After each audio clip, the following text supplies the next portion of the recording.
Oh shit. Hey, Craig. Hey!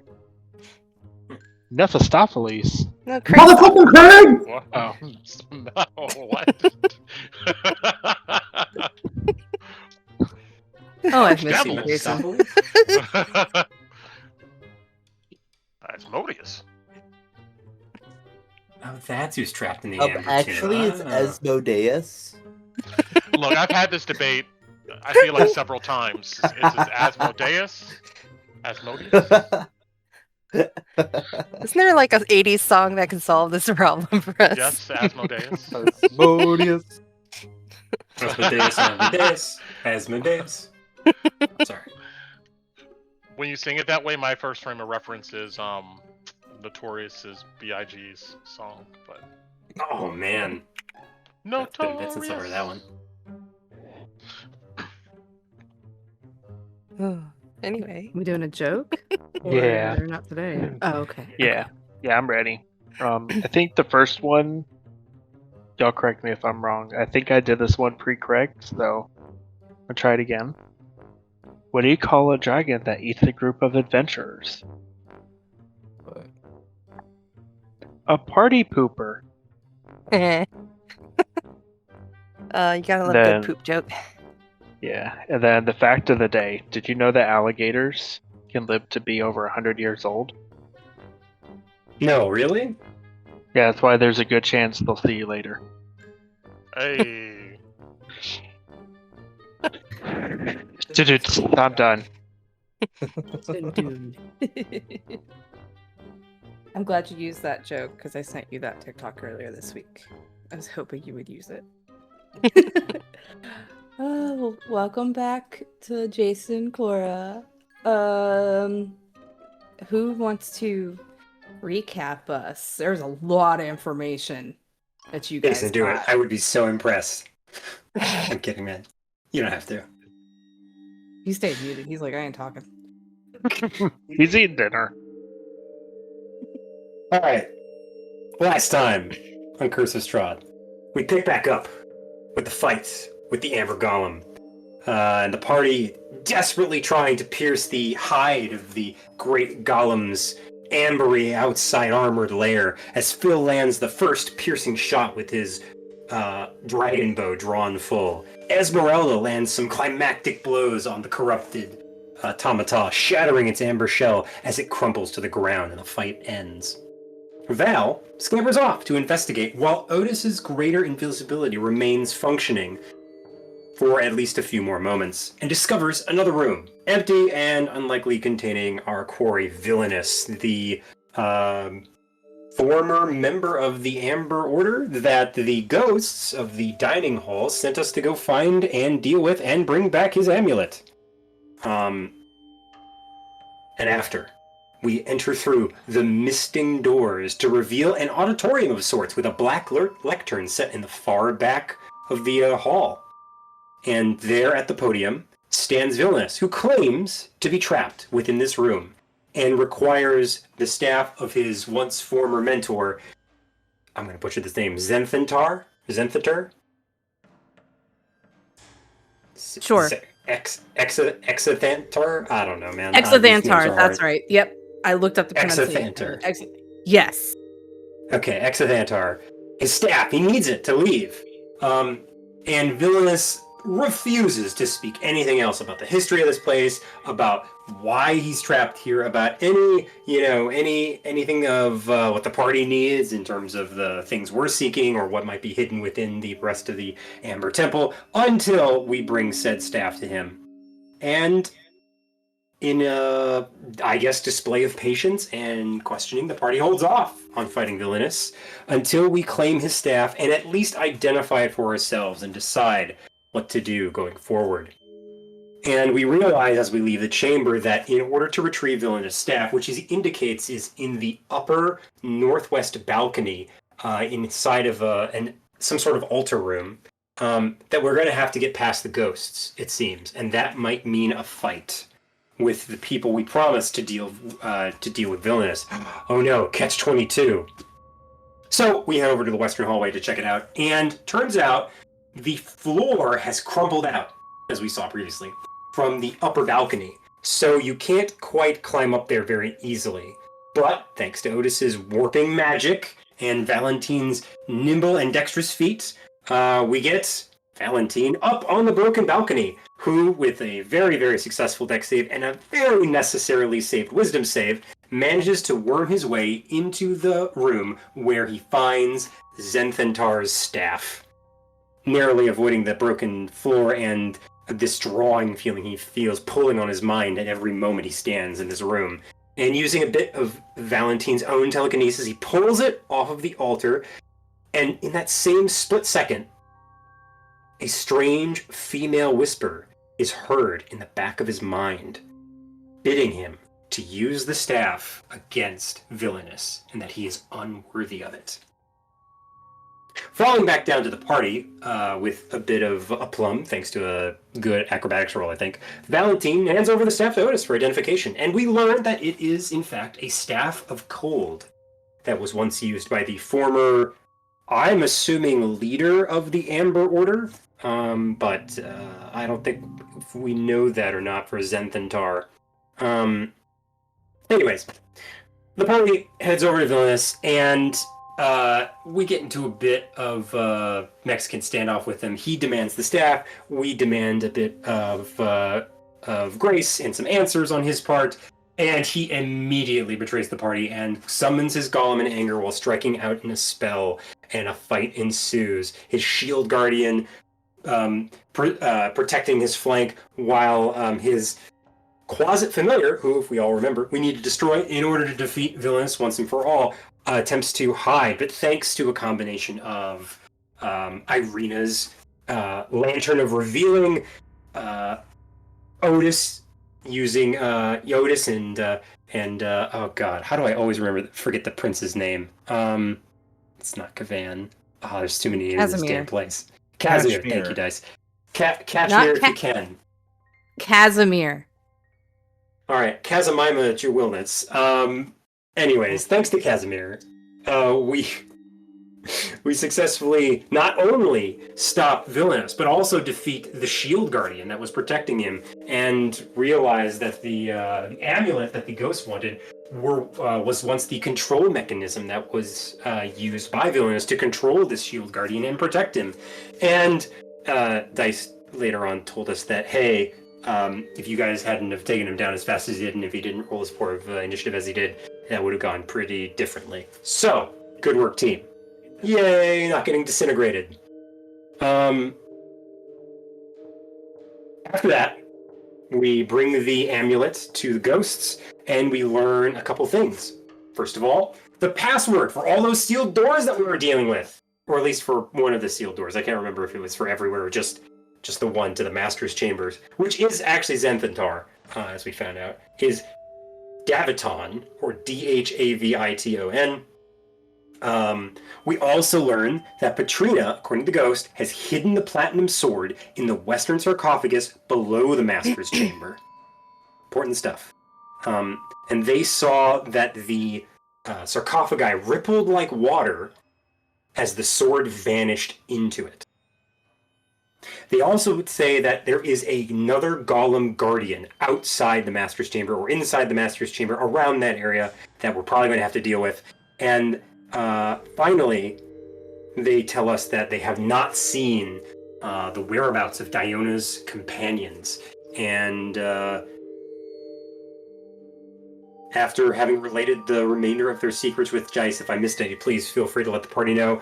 We pick back up on the party, having just spoken to the ghost, and now perhaps on their way to find the platinum sword, the sun sword, the thing that we all came here to do originally, and maybe a couple of Diona's companions, and maybe fight a certain Jackalware Yugoloth that's been lying to us about being the master of this place, because it turns out that's supposed to be Casimir, because Patricia, right? I think that's his sister's name, is apparently used to be the old one, and she technically is dead, so it falls to him, which is why we have flaming skulls following us. Take it away, Dice. Yeah. I mean, you got most of it. Yeah, you were told that there was a secret door downstairs that would lead up to the master's chamber, but if you guys were wanting to go to the vault that had the sarcophagus that they were speaking of, then you could go through the locked door that leads to another treasury. So you have two options. But yeah, that's pretty much it. Y'all want a question? I got one. Yeah. Yeah. All right. Put it in the general channel. If two people understand things differently, who is right? I know where that's right. I don't know. Hang on. Whoever wins the argument? I don't know. I don't understand the question. Well, then Dice is always right with me. That's how it works. What you mean, Esmeralda, Bill? I'm confused. Oh yeah, I'm answering as Phil. Shit. Yeah, then Esmeralda is right. If it is the reality of both beings, then they are both correct. The ant has a different reality than we do, but neither is wrong and neither is right.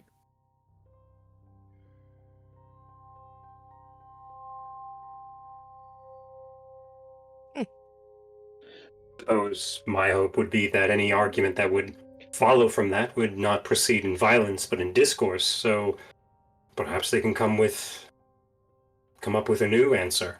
But that's not always the case. I don't know. It depends on what we're talking about. And whether or not a compromise can be reached. Both are correct. Being corrected right is subjective. Agreed. So the only thing I'll change is that if you add one more person and it becomes 3 rights, then you make a left.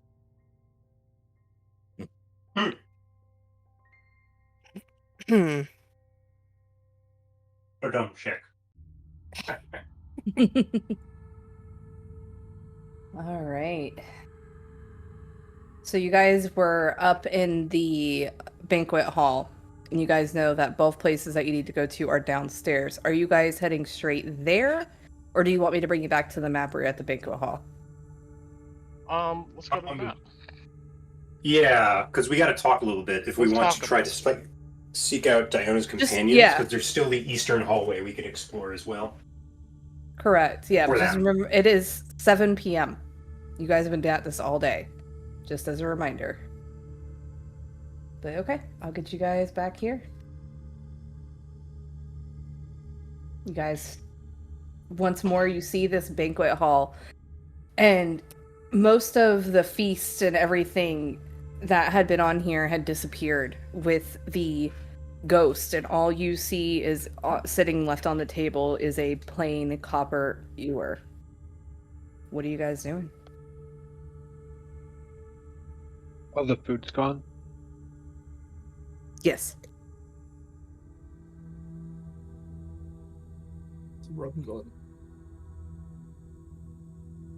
Oh, how's everybody looking on resources? I'm sturdy.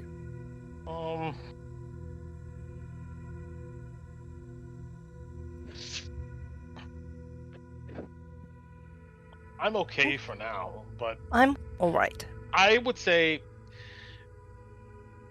the sarcophagus sounds like it's going to be an ordeal now, doesn't it? So we should probably rest before we tackle that. I mean, And one it'll thing at give least I know Casimir a chance to attune to the staff.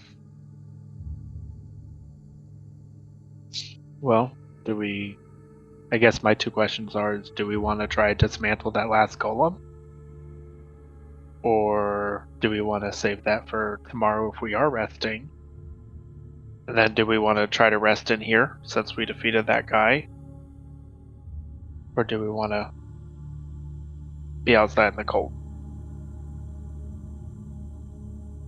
At least one more battle in me.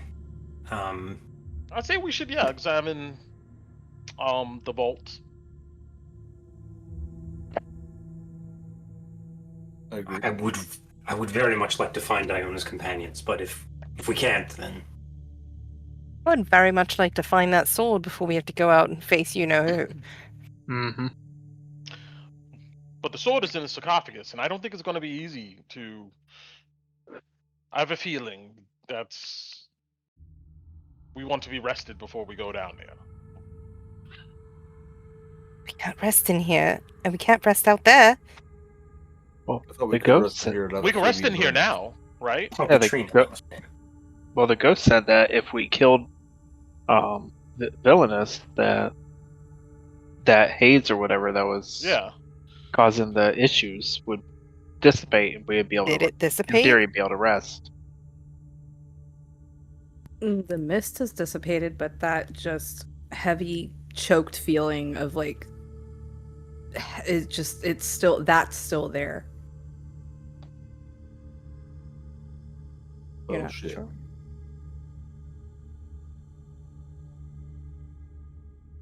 We can go ask what's her you- name down here if she feels like she'd be able to rest. Well, they've been trying, haven't they, since we've been searching through the temple, and they've had hours to do it. If they've had any success, they're they'll know asleep. by now. Well, Sure. they were meditating, right? Same difference. Sure, we can go ahead and ask. Think.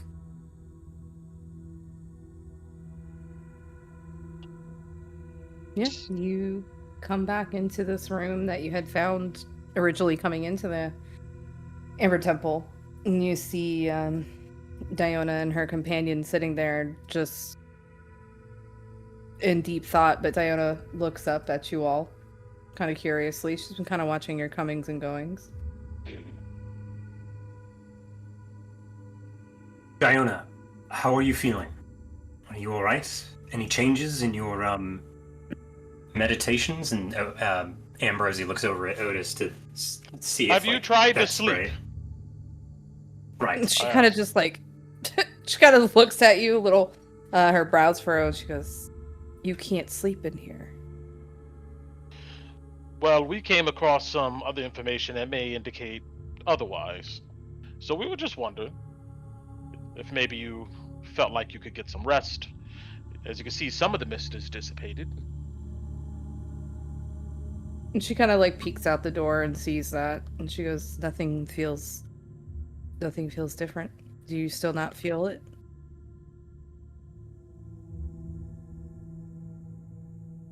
No, Well, we we don't- do. Go ahead. Yeah. Well, I was just going to say, we had hoped that as you had been here, you had tried and found some success. That doesn't No. sound like it's the case. That's the whole point of coming here, is to prove that you can make it through and you don't sleep the entire time. And you have to make it back. That's the whole right. Okay, well, maybe what we can do, I say, looking at the party, is we can try to rest, and if it does not work, then we continue on. I think one more fight in me I could do, and then I would agree with you, Otis. All right. Same that'll let us replenish our resources for whatever follows by the circumstance. And you know who as well. All right, well, let's do it. Diona, if we return here, or if we don't, the only place we haven't searched for your companions yet is the lower eastern hallway. If they're anywhere in the temple, I imagine they might be there. If that helps. And she gives you an understanding nod of appreciation in return and closes her eyes to go back to meditating. Kind of eyes the skulls a little warily, but they've been through here already without bothering her, so.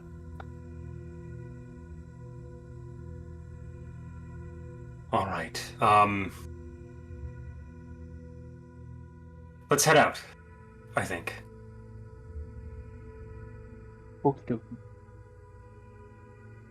Everybody go downstairs? Yes. Yeah. Let's stop moving. You're fine. I don't have to worry about that anymore. It's beautiful. I can just sit here and go place party and blah. Everybody's Freaking junket. I love it.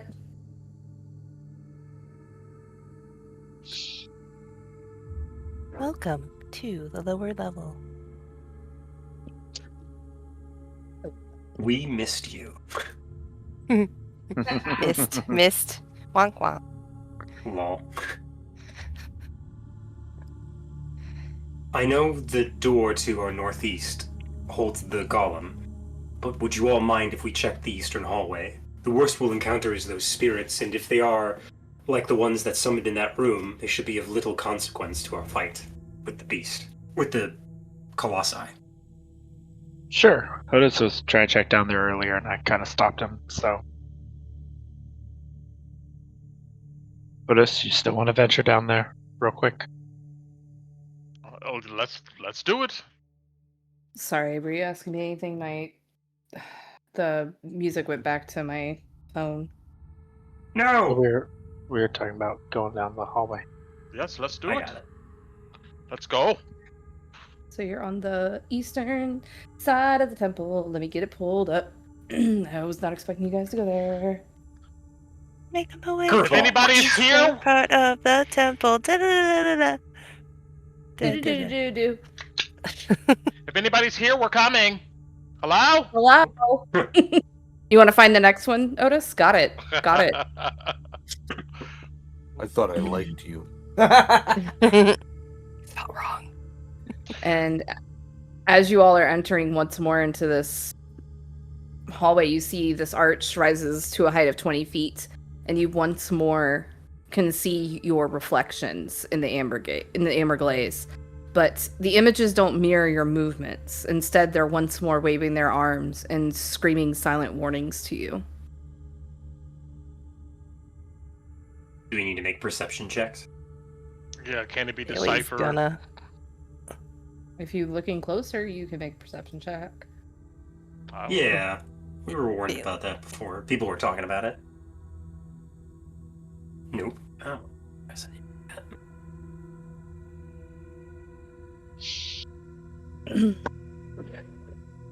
For those looking, nothing. Go ahead, Brent. Sorry. Oh no. Continue. I was gonna say I just see my own reflection and I just turn away. And I just keep walking. Yeah. All of you just see your own reflection. It's really Um, unnerving. Bill, Valentine, should we start in the chamber you both explored, the one that had the hole in it from the ceiling? If you wish, based on the trajectory, it's just going to be these double doors all the way at the south. Val just grimaces. Yeah, there's one more statue in there, or sarcophagus, right? Let's do that. Alright.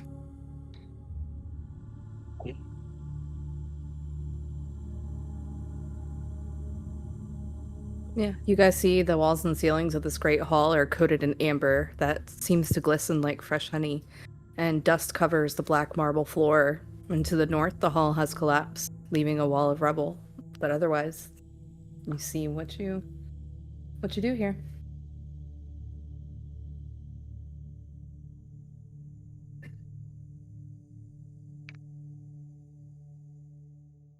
What are you guys doing? Starting at the bottom and working our way up? Yes. Yeah, Otis. Did I check the far right one or the bottom one? I don't know. I think we should begin. One.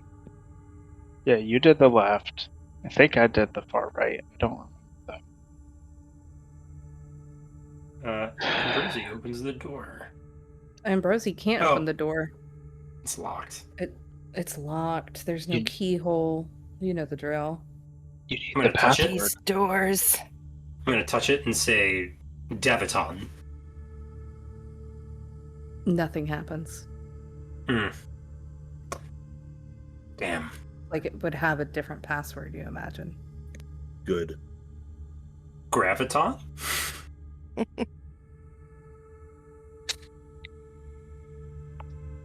Nothing happens. Sabaton. No, wait. Password. The password is password. Wingardium Leviosa. All right, let's try just in case. You trying to push it open like you have been? Mm-hmm. That is a strength check. Okay. Phil will help you. Thank Are you, you Phil. proficient? It doesn't matter. In- Yeah, go for it, Phil. In strength. Give her. Yeah, I know. I realize. Sorry. Go ahead, Phil. Unless it's athletics, can I make an athletics check? Nope. It is a straight strength check. Okay. I'll help him push. I don't want to roll it. Mm. Okay, I'll give him advantage. Yay! Thanks. It's stuck. It is stuck fast. You remember it takes a great feat of strength to get these open. Hold on. Why don't we just try next one? No, just keep Yeah. trying like you guys did before. Keep going. Cora, Alright, one you more. need your help. And Phil Yes. back up. Cora can't see. Yes, you can. Bailey sheds light. Ah.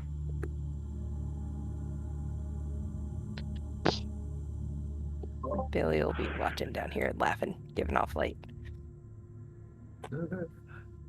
Okay. Cora doesn't have a high strength either, but here we go. Let's do it. Come on, Cora. We got it open last time. 1, 2, 3. Hold on. Hey. That's I'm advantage, going to right? use. No? I'm going to use knowledge of the past life. Yeah. It's a D6. Ooh. 21. Yeah, even with that memory of busting through doors before on a crusade under a certain Zarevich, it's not quite enough. That door is stuck fast. You almost had it, but stuck fast. It's too much. I feel like Phil is right. They won't be behind this door. Could I Could you what? still well, last time I think we got this. I dispelled one of these doors, right? The very first one Okay. down here. All right. I sigh and I'm gonna try to dispel the magic on the door. Are we really wasting resources on this? What if Look, You it's don't either need that to or we go to behind- sleep. We have more doors to search in this hallway before we fight the Guardian. Well, it's okay. We already know what's in there. I'll cast dispel magic on it.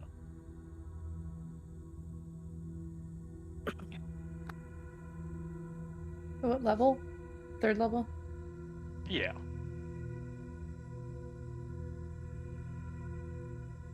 Double checking something. Yeah, you cast Dispel Magic, and you watch as it ripples over the doors. You feel like it did what you were asking it to do. I nod Ambrosi to give it a shot. He opens the door. You see this room has walls of glazed amber, a floor of red marble, and a rough-hewn shaft in the center of its 10-foot-high ceiling. And you see 3 amber sarcophagi stand in alcoves. Oh, I come in. He like grimaces at the sight of more of those things. She's like, ugh. Phil, which one did you touch? Can I roll a history check to remember? You literally, you touched. I think you touched the one on the east. I'm pretty sure too. No, you touched the. I did touch the south. You touched the south one, yeah. Okay, so I'll tell Otis if you touch the east one, then that one hasn't been checked. All right. I will touch the east one. East, not west. East? I thought you said East. west. I thought it was All opposite right. end. You touch it? Yeah. Come on to the side chat. All right. Good luck. Val is so unhappy right now. They could be trapped in there. Oh god, if they're trapped in there, I'm gonna be so perturbed. So I understand. So we saw a vision of the sword in one of these, but we don't know which. It's likely it's in the northeast corner behind the locked door, past either the treasure vault or the master's room. And there's a golem guarding it. But we haven't found Diona's companions yet, so we wanted, and this is the last place they could be, that they could get to, is this hallway. And we don't think there's any like super dangerous monsters, because all that we fought so far are those cursed spirits, and they're pretty easy to defeat. And if we have the control amulet, would that work on the other golem, or do we not know? No, because the controller that's a shield golem. Oh, not for that. Okay. Not the type of golem that we've been fighting. Also, the ghosts took it, didn't they? I thought they did. Yeah, they did. I They did. don't remember. The ghost said yoink. And you guys had a crazy last session. Yeah. Oh, yeah. Val had to- That Oof. I was Dude, not that feeling good villainous last fight- session. I don't remember much about it, to be fair. My brain was in a fog. that villainous fight was something else. We Dude, I remember we- killing a bat. That's what I we remember. fucking beat that guy up. Yeah, I remember too. We beat the heck out of that man. He didn't even get to move. Also, fair This warning, mage Jason. did not get a turn. Those golems, they hit real freaking hard. So Yeah. be ready, man. Oh, I can't do damage to half them. health. Like bad. Like it was. I didn't take like a step into that room beyond the door. I was like, nope. But we only theoretically have one more. So. And then we'll rest. But when you like break them apart, and then they become two golems, and then you break them apart, they become Oh, I- terrifying. Oh, it's a splitter golem. That'd be cool. Duly noted.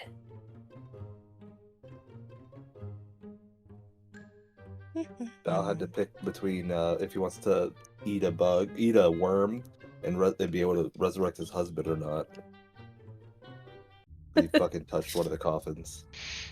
All right. You guys watch as Otis touches one of the sarcophagus, blinks, and then comes back and looks at you all.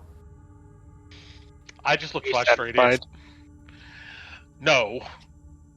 Oh, Um, wonderful! It was a waste of time. Well, the creature there had stuff to say about spreading plagues. And yeah, I don't think we want to do that right now, do we? No. You didn't see anyone else in the tomb, did you, Otis? No. Good. Well, we only have a few more doors to check, and then I guess we head further on.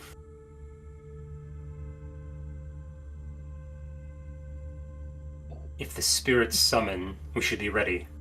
Are you all ready? That's back in Noxanero. Oh. Are these amber doors the same as all the other sarcophagus rooms? Yep. Okay. So, Cora, do you want me to help him, or you want to help him again?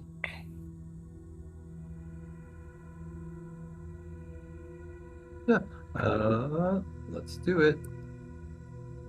Alright. Tries to open it. Locked. Gonna give it a strength roll just to do it. Check. Hip strength check. Oh, actually, Ambrosia looks over to Bailey. Bailey, What? can you bless me? You want me to bless you right now? With the guidance of the Morning Lord.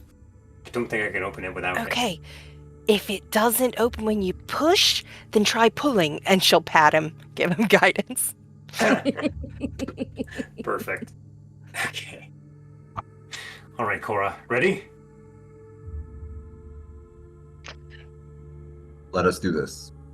All right, 1, 2, 3. Hey! Guidance. All you needed was some sass from Bailey. Oh. You needed Morning that, Lord guys. smiles upon us. It gave you that last little bit you needed as you push the doors open. And you see Aw. the room has amber glazed walls, a blue marble floor, and 3 amber sarcophagi standing in alcoves. I'm immediately in this Joker. Do we just like touch each one? Be like, hey, is the sword in here? No sword? See ya. No thanks. Well, we know where the sword is, but I'm looking for something else. People, mostly. Well, Ambrosia is. Yeah, your shard, Brent, is still pointing In that this direction. way. Yeah. I've considered that maybe there's a the sarcophagus is over there, but I wait for a second to see if anybody's going to do this experience. But if it seems like everybody's just going to stand there, I'm just going to touch one. Otis, do you want me to touch one with you? Expedite this. Sure. I mean, have we done 2 people at once before? I don't think so. Yeah. Doesn't matter. No, you touch one, I touch another. Oh, I see what you're saying. Okay. Fine. Sure. Yeah, I just touched the one I'm closest to here to the east. That's all. Okay. Phil, you're touching the south one? Yep. Phil, I'm going to... Yeah, who wants to go first? Phil or Otis? Half hill. I went last time. Okay.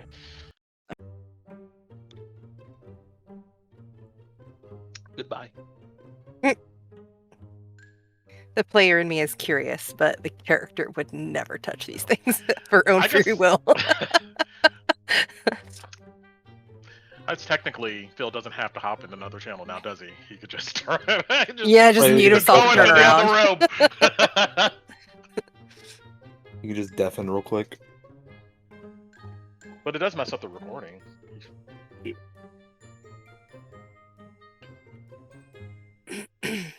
To turn around?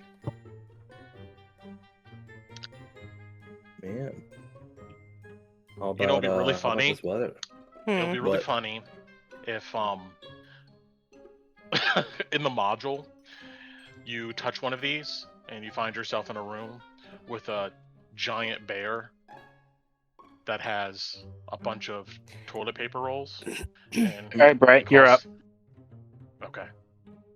Never mind. Oh, I want to hear about the Charmin joke. I know, I was like waiting. So quiet. It's so quiet. Right. The Antissa. Patient. I have to remain muted. Sorry. Actually doing it. All right, you guys watch as Phil and Otis both touch the sarcophagus. Their eyes glaze over for half a second, and then they blink back into existence. They never left, but they come back to consciousness. Feel nothing, I Yes, take it. Skull, bones, and wings. Skull, bones, and wings. Mhm. Well, there's quite a lady in this other chamber back here. Yeah.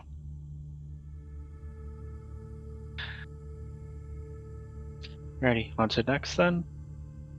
Sure.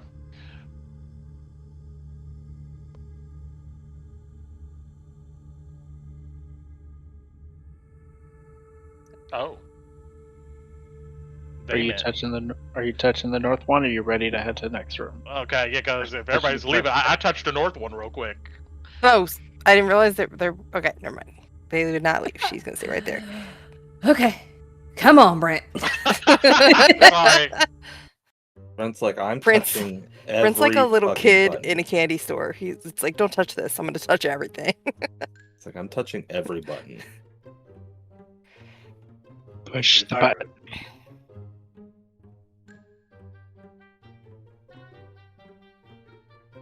Being real good at this resisting temptation stuff.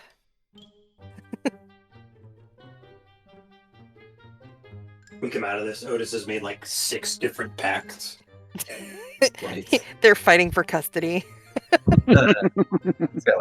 Or like 12. All right, how do we split a soul 12 ways over the course of a 7-day week? He's a Missoura. Horcrux. Write a contract. A custody contract.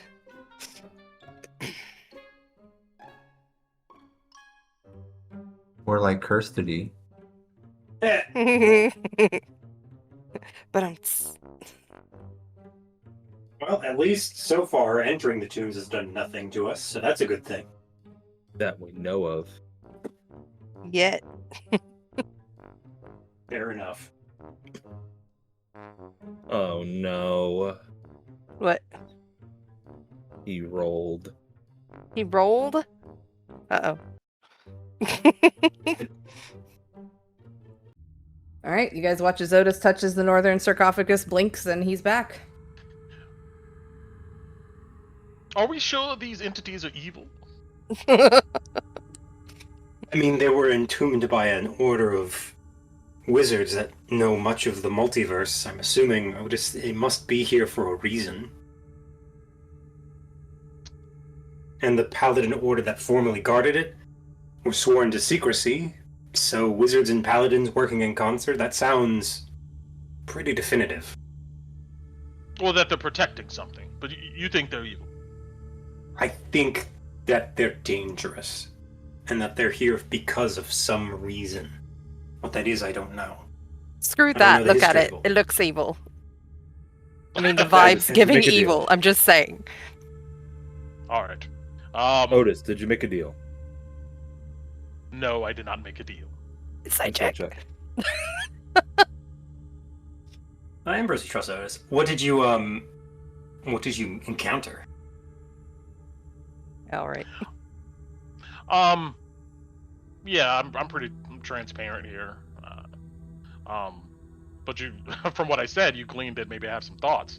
But there was a wizard of some sort that looked of excellent caliber. Explain. What do you mean? Like a mortal man? No, An elf? He was shrouded in a cloak. Couldn't see much of him, but there was an interesting study, and there was an interesting orb, and all that was offered was one that had the power to shield your mind from people invading it. That sounds quite useful here, now doesn't it? At what price, though? What's the cost? There's always a cost. I don't respond. I was like, well, that's what I was saying. That's why I was asking. Just opinions. But I see that we're all of general opinions that these things may be dangerous, but they're not necessarily evil. Dangerous, certainly. Bailey There- squints. Perhaps, Otis, perhaps when we get to the Master's Chamber, they will have books or writings on why these things are here. Perhaps you could glean something from that. Yes, that's a good point. But I'm walking and talking as I get over here to the next door. Just 2 more, Okay. then we'll go fight a golem. Phil's got an arrow knocked. Okay. Spirits. This doesn't look like the double doors, does it, Dice? Nope. Okay. Cora, you ready to follow me in? Let's go. Right. Cast Blade Ward on himself, and he opens the door. You see a white marble bed stands in the center of the bare stone room. Its mattress long since rotted away. You see golden hawks perched atop the bed's corner post. The room's remaining furnishings have been reduced to dust-covered heaps. Cobwebs cover the arcane sigils carved into the walls. That's what you see? Hello? Anyone? Diona's companions, we are here for you. Ambrosi shouts into the clearly empty room. No response? Damn. Can I glean anything from the arcane ruins? It's easy enough to see, or anybody trained in Arcana that looks at them. You can see that they were once wards designed to protect the room's contents with theft, but they have been bled of their magic and can no longer harm anyone. The golden hawks on the bedposts. Are they actual gold or are they just like plated? Make me a... What would that be? Investigation? Treasure check. No, I'm just kidding. Treasure check. Survival check. I'll just do investigation. Oh, Damn. well, damn. You kind of touch them, move them around, you realize that you can unscrew them from the bedpost, and you imagine with that they're solid gold and worth about 250 gold pieces each, and there's 4 of them. I take all 4.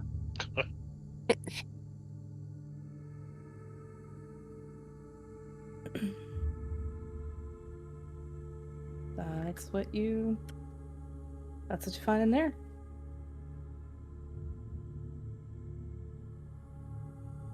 Cool. Well, if there's nothing else. Do you see anything with the little lantern thingy? Irina, yeah, she's right with you. She just shakes her head. She's like, all right. Do you think Diona's companions could cast spells of invisibility to hide themselves? More worried I thought about more that. ghosty pops popping out. Oh, right. Sorry, you're right, Haley.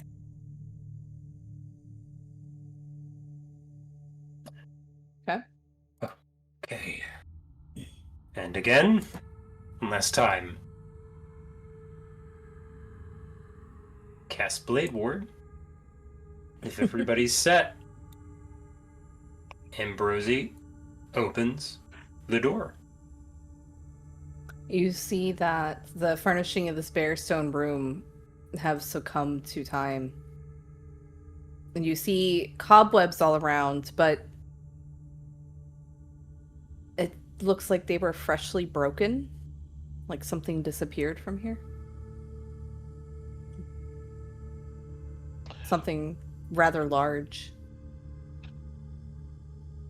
Would I be able to, from our experience with ethereal spiders before, does this look similar? The webs don't, the patterns don't, no. I'll give you that. Hello? Ambrosi calls out, hoping that maybe somebody got trapped in here. No answer. Hey, Irina! Oh, yep. She'll come trotting up to the door. And she steps in and then fills the room with light from her lantern, and nothing gets revealed.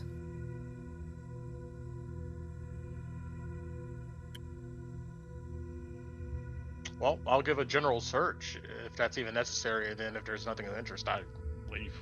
It looks like it looks like it used to be another bedchamber, maybe. But nothing seems to catch her eye now.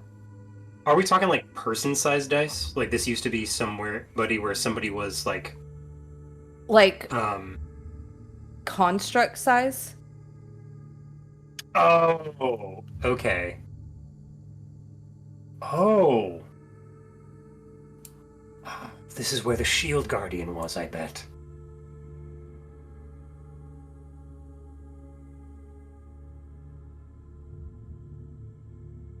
Alright, it's not here now though. No. Moving on. Okay. Now for the main event. What does this door look like? The one I'm near? The single? This one, the only reason that you can see it now is because it was pointed out to you. It looks like it's set into the wall and was a secret door that until the ghost told you about it, you wouldn't have known it was there, as the wall was never searched. And he pointed to this door right here and saying that took stairs up to the master's chamber, and you could go downstairs through there to a vault, or if you wish to, you could open these double doors over here with the password you were given and go through the room, and there's a hole now that you might be able to get through if you wanted to go straight there.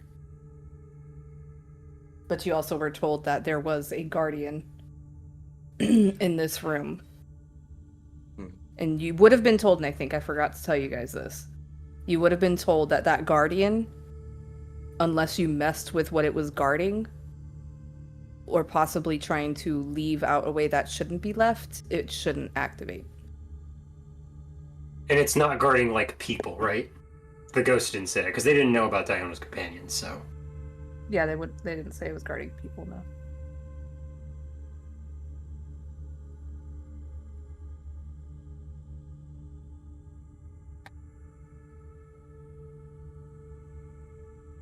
What are you guys doing?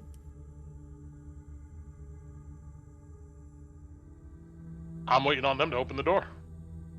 Which door? Can I hide? The one that we said we were going to. Okay. You got two options, so I Right. wasn't sure which door. You can roll a stealth check if you want, Phil. Good to know. is everyone in position? I nod.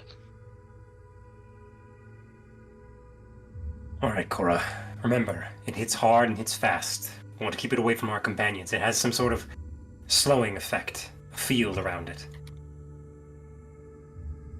Or it could be a totally different set of skills. You don't know exactly. Fair. I'm just going off of what we experienced before. Then let the serpent strike first.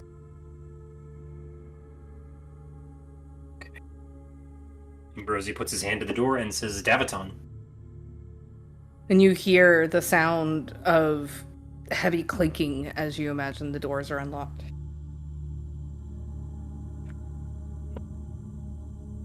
Just open the door. You see piles of amber are heaped against the west and east walls of the stone room, yet the southeast corner holds an additional pile, a mound of treasure. And inside, you see, again, another amber golem.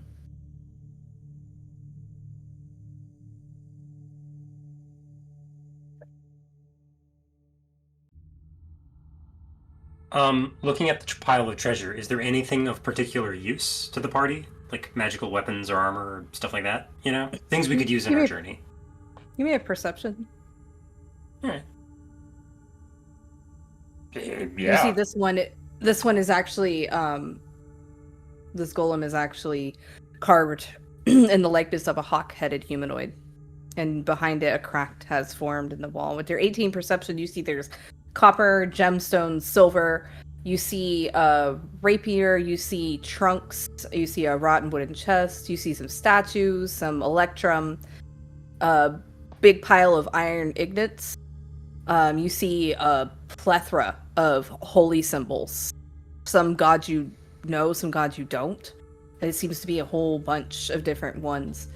And you see seems to be some crystal balls, a bronze crown. You see also sitting right on top looking at you is a gilded skull with red garnets in its eye sockets. What? Wait. That's just sitting on the treasure? Yeah. Mm-hmm. A gilded skull with red eye sockets. Looks pretty familiar. Does it? Cons? It looks like Hans, yeah. It looks like him. Mm-hmm. Otis would know that. I would say everybody else wouldn't be able to make the distinction, but Otis sees it and has to do a double take.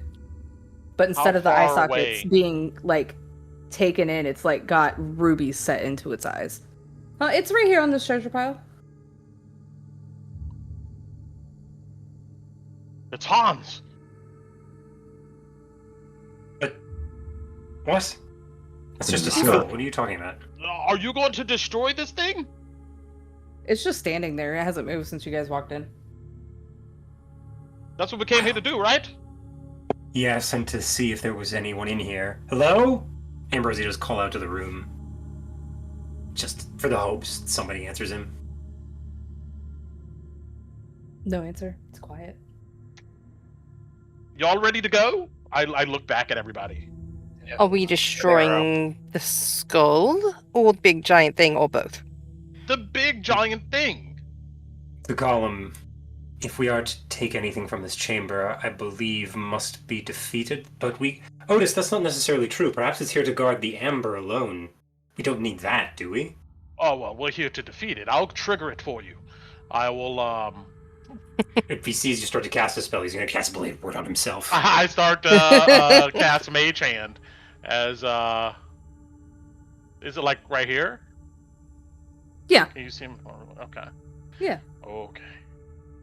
Yeah, I'm gonna take a step back, and I'm gonna cast Mage Hand, and I'm gonna have the Mage Hand go over and pick it up. I Yeah, will and it Blade does Word your... as I see the mage hand. Even the help action Yeah. to Phil. Hmm? Sorry. Uh-oh. Otis picked up Yaka. That's where it came from.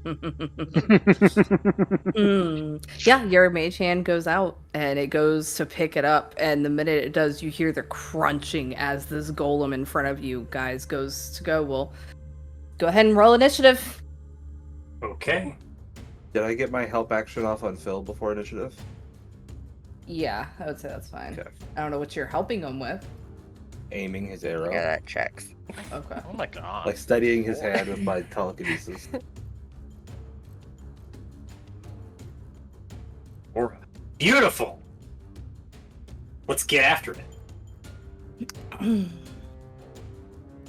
Alright, is everybody on here? Let's see.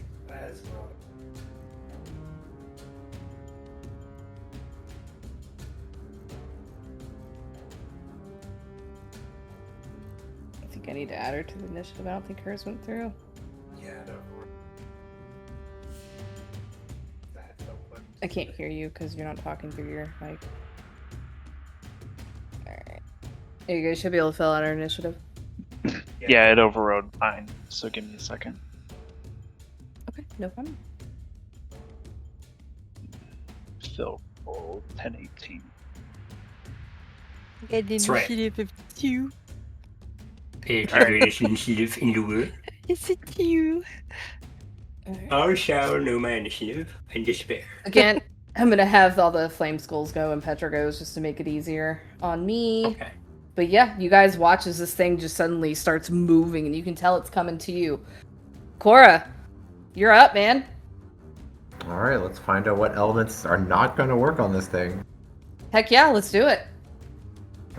Core will go up and run around. Can I run to the side? Can you what? I'm sorry, you broke up for me. Can I run to the other side? Anything that has all these amber shards on the ground is considered difficult terrain. So any portion of any square that has all these shards on the ground is difficult terrain. But Core is just gonna attack from here because he can. He claps his hands together, two thunderous and his hands light the flow of the elements, and he'll just start with some kicks from here. get him.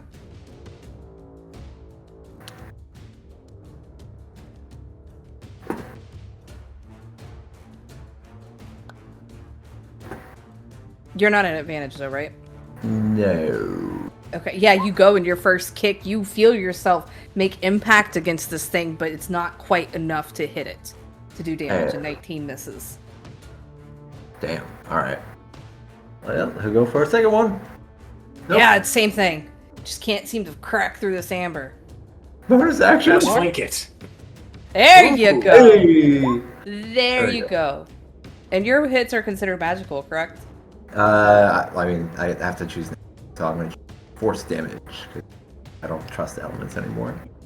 Okay. Jason does it. Cora does. Cora. Cry. Sad. Heck yeah, you get a hell of a hit on it. Get that damage going. As he cracks it, he'll make this a stunning strike as well. Uh Okay. So, I can do the damage. Oh, I'm also gonna tumble it with Hill's Tumble. Oh, snap. Oh. Is it too big? No, actually, that might be right. You might be It's okay. large. I think you're right. Stunning strike. Alright, so damage first. That's I have it. your same. I had the crit rolls that I stole from you. So is that right? You mineral the first That's one. it. 13. Oh. That's it. 13. 13 force damage. Okay. Hang on, I'm looking. Yeah. All right. Yeah, stunning strike. Needs to make a con save for you. Yes, please. Okay. All right. 13. Fail. Oh shit. Uh-oh. Okay. Alright, then maybe I wouldn't tumble Um, it. I guess I have to probably declare that. So you did Hill's Tumble, right? Or no? I did stunning strike first, but I don't know the order of which I give. I don't know. I declared both, so I'll subtract both. Oh, it's both stunned and prone. Okay. Ooh. Okay. Yeah, you guys watch as Cora just gets a hit right there in its chest, and you watch as the thing just suddenly goes stiff and like boom falls down like you would imagine a very stiff stat. Like it even rocks as it's now prone on the ground. I'm sorry, guys. No, Cora, that was No, brilliant. this is fantastic! Good job, Cora! Yeah. Hell of an opening round, man. It was worth missing those two. What else are you doing, Cora? He'll just like be really excited for himself. There. I love it. Are you staying there? Move off in here, so I'll just get back. Okay. And how long is it stunned? One until Starting my your next next turn. All right, beautiful. Ambrose. All right, I'm going to charge the creature, and I'm going to take a side step to it, to here. I don't think I have 5, 10, 15, 20, 25, 30. I can get to there. I'll Okay. land a couple strikes on it, but first he's going to incant a few words and enchant his blade with magic, Okay. using the magic weapon spell. Okay. Set yourself up. Come on. You got it. You got it. Now I'm going to roll a couple attacks. Advantage. 27 to hit. 27 absolutely hits this thing. Okay, you're going to take 11 points of magical slashing damage. Yeah, you cut into it, creating cracks along it. Absolutely. And a second strike will follow. 25 to hit. 25 will hit. Yeah, just beating down on this thing, man. Take 10 points of slashing damage. All magic. Yeah. Yeah, you just cracks go where Ambrose's blade is striking true, thanks to Cora's good setup for him. Anything else, Ambrose? You are sapped, but that might not matter because you're stunned, so... Yeah, you're good. It doesn't. Yeah, it can't do shit. Irina, she's back here with Bailey. She's not gonna go that way. She's gonna go this Auto way. fails deck saves. Mm-hmm. Yes. Mm-hmm. She's gonna come dash up here to get in with everybody, and she'll give Cora the help action. So your first hit will be at advantage, Cora. Yeah. Val, what are you doing? I don't know. I've been thinking about that this whole time. I kind of don't. He's prone, but he's stunned. If something is prone and stunned, will range attack become neutral? Normal, yeah. Okay. Yeah, I'm just gonna end my turn. Like, Okay. There's nothing I can really think about. There's nothing I can think of to actually do because I'm not getting in melee with that thing. Beautiful. You just kind of stand there, ready to support anybody who needs it next Yeah. time it's your turn. I'm here for it. All right, can Casimir? Yeah, because Casimir can see it from where he's at. He's just gonna sigh and he's gonna flick out a hand and he's gonna try to firebolt it. Because he 16 unfortunately misses. However, Petra she moves to be with you, Ambrose, and Dominic is going to. Cool, Dominic can see it from where he's at. Gasper can't. Gasper's gonna laugh and kind of like swirl around and come over here, and you watch again as 6 beams of light just come from these skulls. Alright, let's see if they get it, guys. Let's see. 1, 2, 3, 4, 5, 6. One. I see one potentially.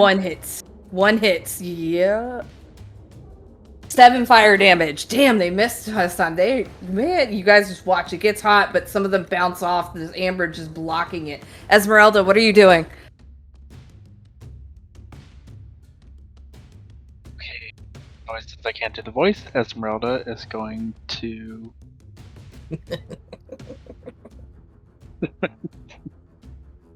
Alright, she's going to bonus action Cypher Strike, and she's going to come up, weapons drawn, and make her 3 attacks. Okay, she has advantage because it's prone. You keeping track of her spells? Because I am. I'm keeping it on the sheet. So. Okay. So this is her 3rd first level spell. She keeps 3 Cypher Strikes. Okay. Alright, yeah, go for it. 17 misses. 21 to hit. Hits. Yep. And another 21 plus the additional 1d8 for the Cypher. So that's 27 points. And she's going to duck 5, 10, 15, 20, 25, 30. Yep, she's gonna duck right back out. Beautiful. She rushes in, slash, and rushes back out, and it's onto you, Phil. Cool. Phil is going to. You know what? Let me. He's gonna disintegrate since you used the voice. You know what? He's Villainous? He's back? No. I've used. Hang on, sorry, I'm mathing. Alright, so he gets Hunter's Mark equal to his Wisdom score, so he's going to use the 3rd Hunter's Mark. The Hunter's Mark the Golem. And we're going to take 3 shots regular at the Golem. 1, 2. Ooh. The 3rd one misses, unfortunately. Yeah, right. All 3 hit, and you get a crit. Give me No, the damn no. roll. No, It's straight roll because I'm at Straight range. roll. Oh no. I'll play fair. Oh no. Yeah, 2 hit. Go for it. Alrighty. Let's see. It's 14, 27, 30 points for the 2 hits for Phil. Yeah, you plug in the arrows. Absolutely. Anything else, Phil? Nope, that's it. Otis. Yeah, I'm gonna try to hit him with Tasha's Mind Whip. Need intelligence save. Okay. Not 3rd level though. I'm just doing the 2nd level. Okay. 14. It will fail, and it will take 8 psychic damage, and it can't take reactions. Until Yeah, you feel your magic go, and you know that it should be damaging, but it just poofs out. But yeah, you Okay. get the feeling that psychic damage doesn't do anything to this thing. That's fine. But remind me about the reaction thing if I need it. Absolutely. Yeah, must choose to move, take an action or bonus action. Only gets 1 of the 3. So. Okay. Noted. All right. Anything else, Otis? That is, and I just missed the mage hand now that the guy's active. So the skull just drops in its position in the room. Okay. Sounds good. You guys hear a clink, clink, clink. Bailey, what you doing? My favorite thing. I'm a sacred flame him. Okay, that's cute. He fails the dex save, so 16 radiant damage. Yeah. Bailey. Yeah. Yeah, you guys watch as just blue flames erupt over this thing, making it crack and crumble even more. Anything else, Bailey? Nope. Your You ain't guys getting any closer monk either. said, yeah, your monk said shut up. Cora, Yeah. you won't keep wailing on this thing? Yeah, I'll get him to flank him. I'm gonna hunter's mark him as well. Haven't Okay. Shit. in a while. Yeah. He's under marked by you as well. Absolutely. Cora summons the elements and symbol of nature appears upon the body of the golem. He'll make his attacks. Yeah. 26 hits. 26. I'll go for another stunning strike. Done I'll- him I'll again! I'm gonna do thunder for this one because he's optimistic after seeing fire do thunder. Okay. Okay. So this will be 7 thunder plus my. Oops. Let's turn that on. 1 force damage. Everyone counts. Yeah, and it's a what save again for stunning strike, sorry? Con save. Okay, thank you. Thank you. 17. Okay. You know what? I'm gonna use my reaction and try to silvery barbs that. Oh, this is mean today. We Hey! 9. Alright, Cora. hate him. Well, my. You guys are like, I don't want to. Yeah, you feel it. Your stunning strike has once more stunned this thing. DM, take this one trick. Nah, I don't care. Yeah. Alright then. Good. He'll Get go him. for another. Whack. And I Yeah, that'll I hit. give Cora advantage on his next attack if he chose. Yeah. Alright. It's whatever. You know, I give it to Ambrosie. There you go. Okay, I'll take it. So, Another 10 damage on it. Yeah, you're hitting it. You got cracks are going, chunks are falling off. he's gonna go back over here. And then Cora, I need you to actually roll a 2d6 extra damage for my Rena's help action. Oh, that kind of help. Yeah. Yeah. All right, cool. I'll take another 5 Actually, off of this. actually, hey, no. Can I say that I give Hey. it to Val? Sure. Okay, If that's you fine. want. Yeah, Okay. that makes more sense. Sure. You Okay. have seen Val do actively nothing. Well, I mean, if you look like you're just going to stand there and watch, then I would give it to Phil instead. Yeah, Val very directly could not do damage to this thing. Like, It's yeah, still technically prone as well. yeah. I'm just saying, like, Ambrosie is going to get advantage for hitting him anyway because he's Yeah. prone, so there's no point in giving it to him. So I give it to Phil. I didn't want a meta for you. Wherever you want to put it. Okay. Yeah. All right. Phil's got That's it. it. Beautiful.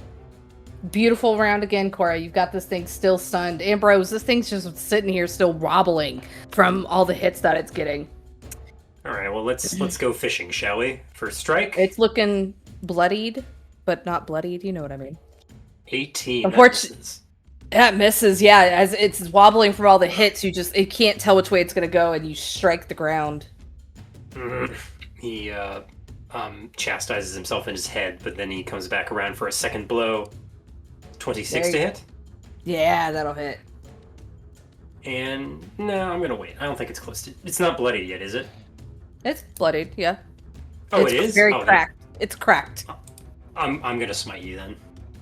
Because why not? Smite me, Yep. Oh, not mighty my smiter. monster that can't do anything. Oh I no. know, right?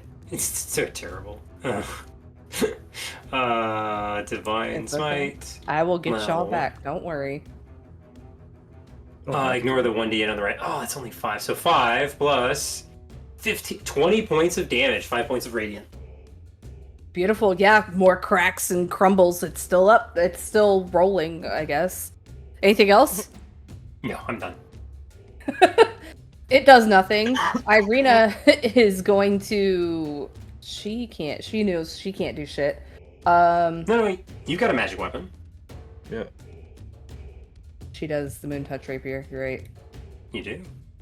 You do. Yeah, fuck it. She's gonna come running up. She's gonna flank with Ambrose. She can't get there. That's still flanking. Yep, she's gonna flank with Ambrose. She's gonna try to hit it. Come on, Irina. 21! 4! And she's gonna give Cora the help action, just if anything, for the damage. Val, what you doing? She's... Mm-hmm. Cheering my friends on.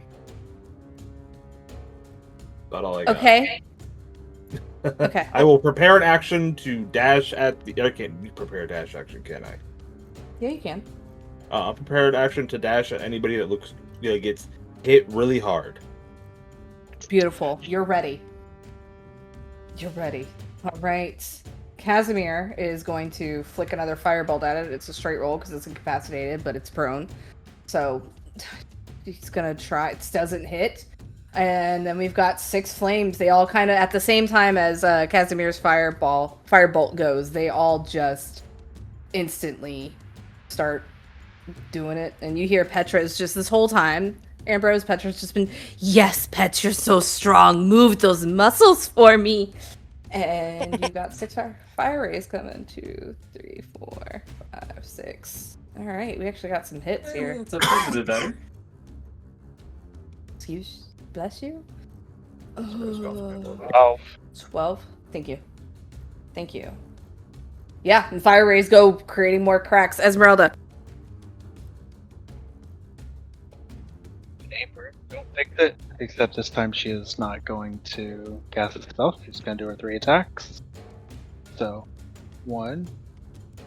Fail. And 2 hit for a total of 16. Still up, but it's cracked. This is why we like the monk class, by the way. Yeah. Mm-hmm. And then Jill's going to...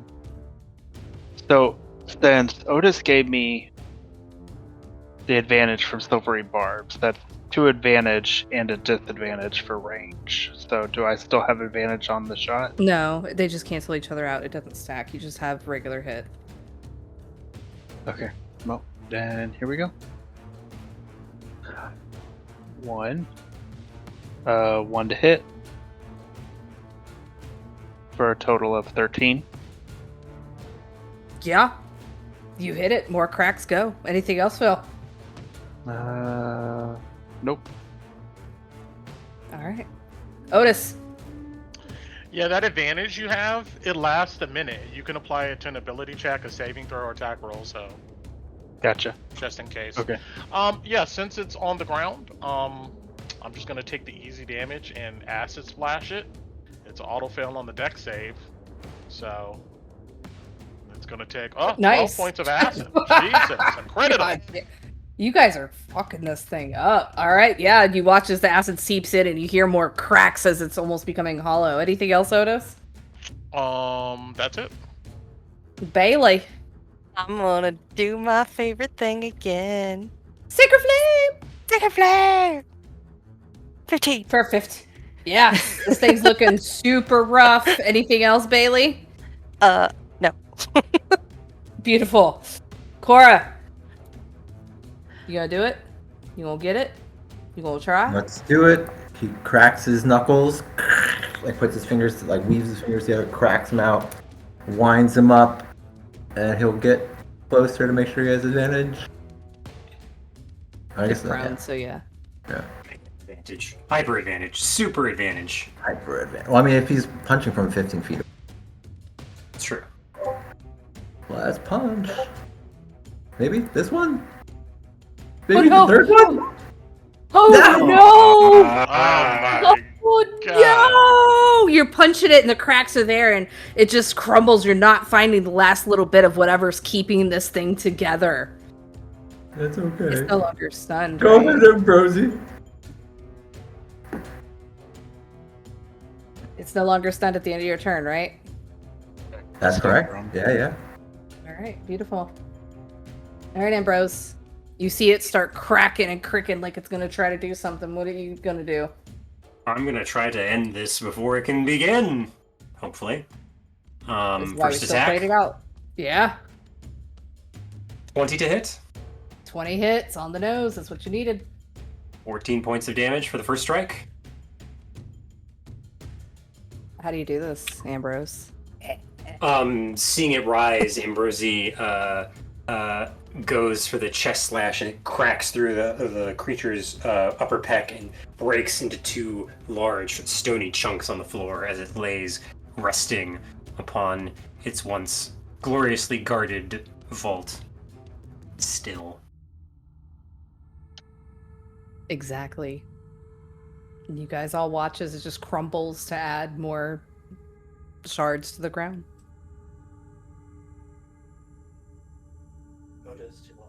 Well, that was good job. Good job, everyone. Cora, I'm Otis? so glad you're here. That fight went incredibly well with you. Thank you. Cora will reach up for a high five. Rosie. He'll high five you. Yeah. And when they high five, a loud thunderous like erupts from their hand. Otis, do you want me to let Hans out for you? Hold on. But that may be coming. Yes, I'm gonna grab this skull and look at it. It looks like Hans with rubies for eyes. You imagine you could use it as a focus for the spell you had been working so hard to get.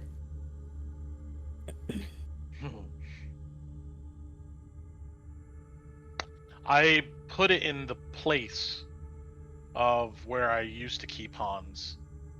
I just say to Phil, just keep him in the box for now.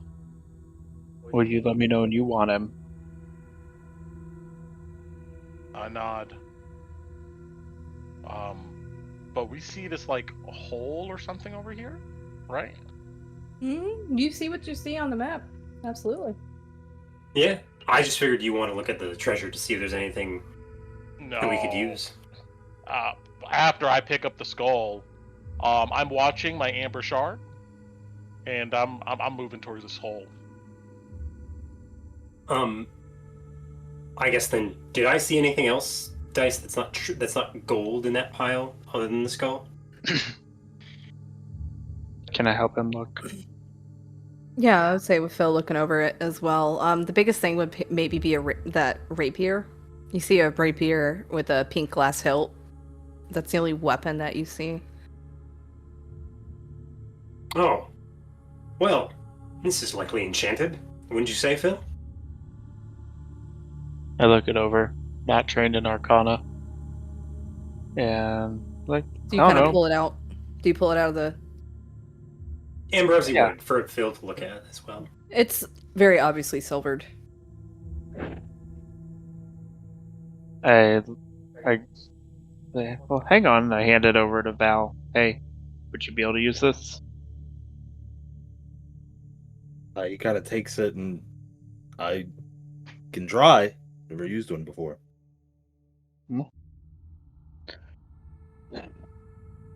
Like, you're good with small pointy objects, so. Ambrose, that crown, now that you're looking at it closer, you see it's a bronze crown with tiny gem-eyed dragons for spires. He reaches down to pick it up. Yeah, looks well made. This may be enchanted as it's- well. He thinks. Might just be really pretty too. Do you want me to put it in the box for now? Yes, we can have Have Otis look at Otis it later. Alright. Box of holding. So, bronze crown with gems. Yeah, it's all I've been putting in the loot channel for you. And as you guys are looking over, Irita like kicks open the nice looking trunk and goes, Bailey, come here.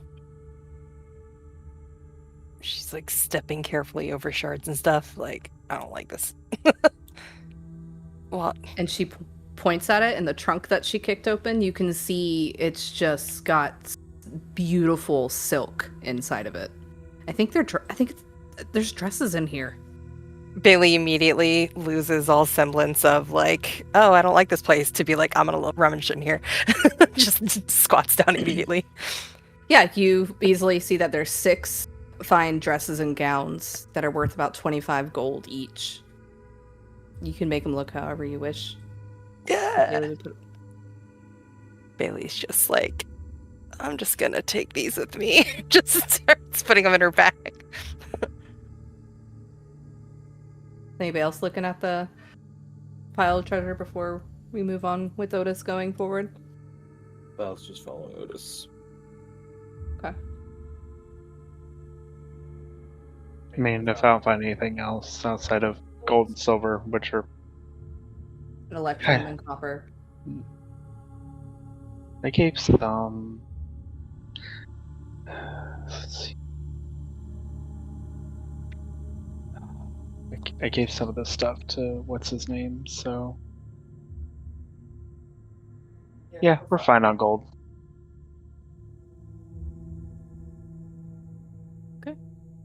Anybody do anything else? No, I'll go. If there's nothing else of interesting note, other than coin and gems, Ambrose, you'll go north to catch up with Otis.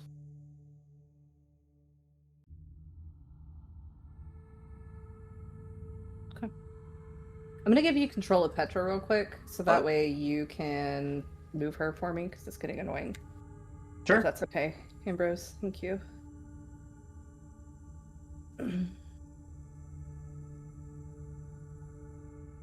Aha, you fool! I know everything about this. No, it's fine. I might need to restart because my screen went all white on Roll20. Okay, well, it's about break time, so as you guys step into this room, Yep, because I'll give you the description. Yeah. We'll take a break and then we'll stop moving and we'll come back. Come back on the 15th? Sound good? Sound good? Alrighty. I'm so glad you guys went this way. Bailey's gonna play dress up later if she lives. It is good. Yeah. Yeah, because I'll give it to you real quick, Brent, if you're still looking at your screen. Yeah. Yeah. That one. Okay. Oh yeah. So, alright, I'm gonna go get my water. Roll20 is I got a lot of talking not coming up. working for me. It was acting up for me. I had to switch to Firefox. Oh, okay. I can try Firefox. It was doing that. Or Edge, even.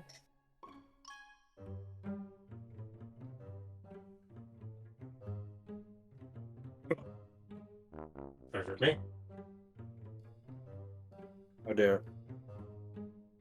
And you're hiding your own here. Huh? So now that we're done with the Amber Temple, and you finally got your magic weapon, Have, what are you gonna do?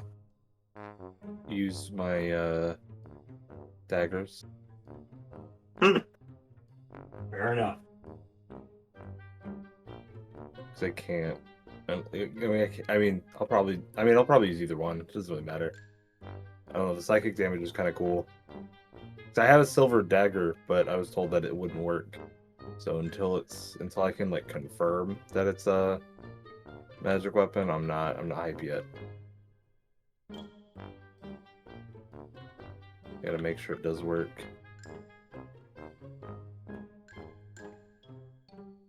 Good chance to test it, maybe. Yep. Potentially. Yeah, we fight Strahd tonight. Maybe. Oh.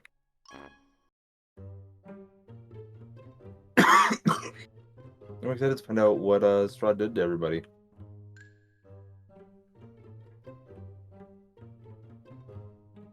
Oh, you mean in the Amber Temple?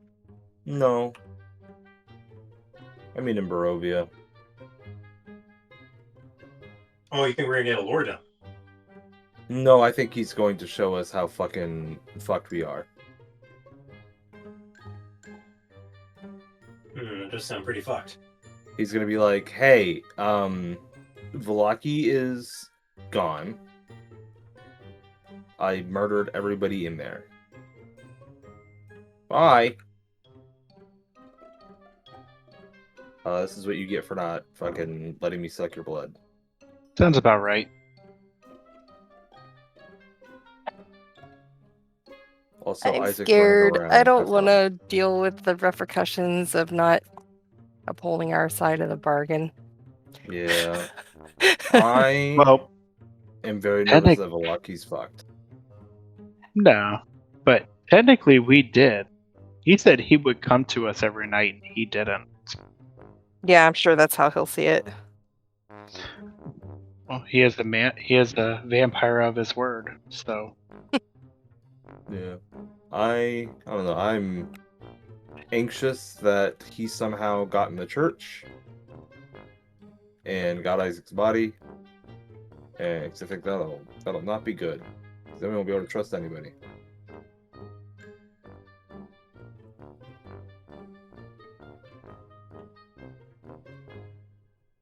Such good ideas. Mm-hmm. I think anything other than that we can just deal with. Or, hear me out, Dice. He started reflecting on his life and turned around an entire new leaf. Huh? Huh? I mean, That'd be pretty cool. you could be right. You just might not like the direction of the reflection. Okay. or lack thereof. I'm about to say, he can't see himself in the mirror, so. In Shane, he turned over a new fang. Oh, dang it. I missed the pun.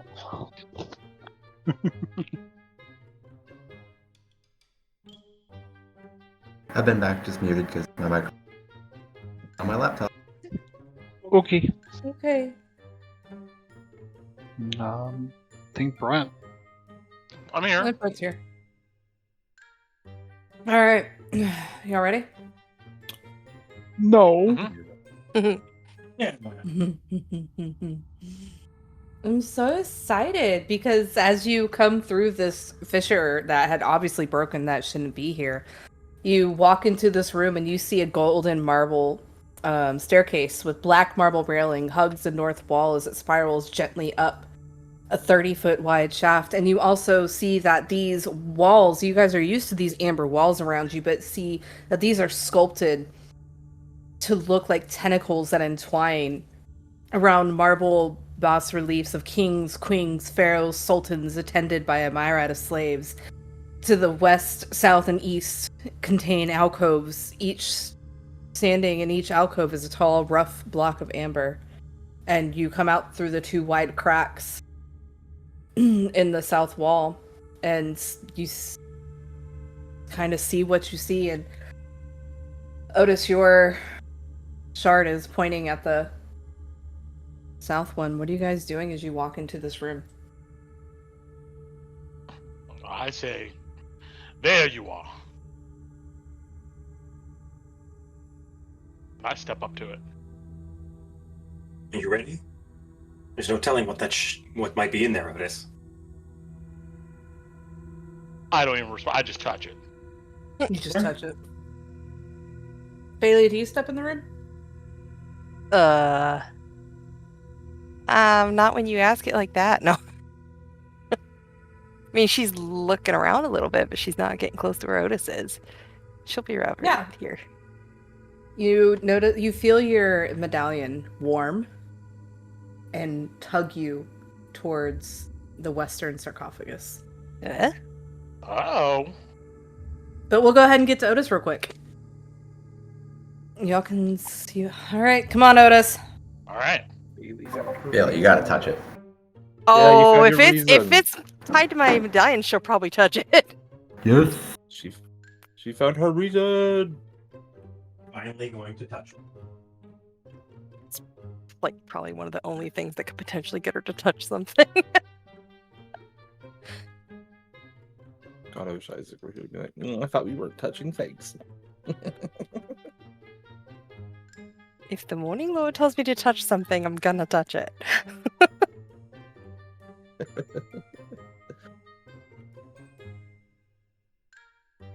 Well, if the Morning Lord and all of his priests jumped off a bridge, Bailey, would you jump off the bridge? Sure, I got wings. I'm pretty sure There we she go. would. He's like, I can fly. Sure, I'll jump off a bridge. I think it's the one that Bailey's pointing to, Phil. I think. But I don't know.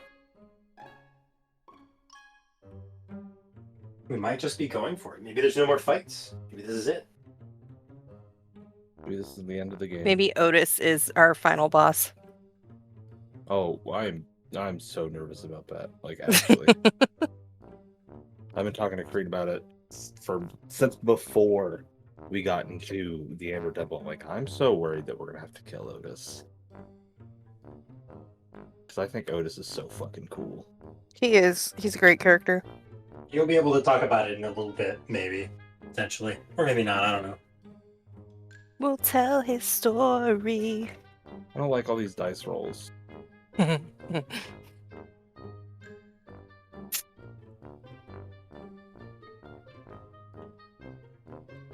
So, what do we think is in Otis's doom? Uh-oh. Definitely Hans. I have concerns about that. What do you have concerns about? There's a picture in the thing that was shared, and I have concerns.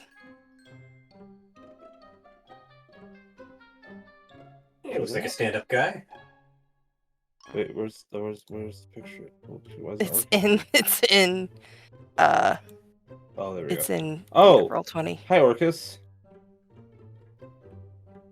He's fine. That is Orcus, right? With Is a skull it? face? I don't Yeah. know. I have concerns. What the hell is he doing inside of a... No. How the fuck did they manage that? It's Orcus's cousin, Borcus. Borcus. The It's like one of Borcus the- the Dorcas. One of the head demon guys. This catchline is "Get Borcus, nerd." Orcus, we need you back in what's it called? Out of the Abyss. Thank you. Yeah, what are you doing in this module? Get back. Get out of here. This is the defining moment. This is where Brent's like, oh man. Does he take it? Does he not take it? Do I go lich mode? Do I not go lich mode? No comment, Alex. We know now. Oh god, I'm scared. Alex, just tell us. It's fine. No one will know.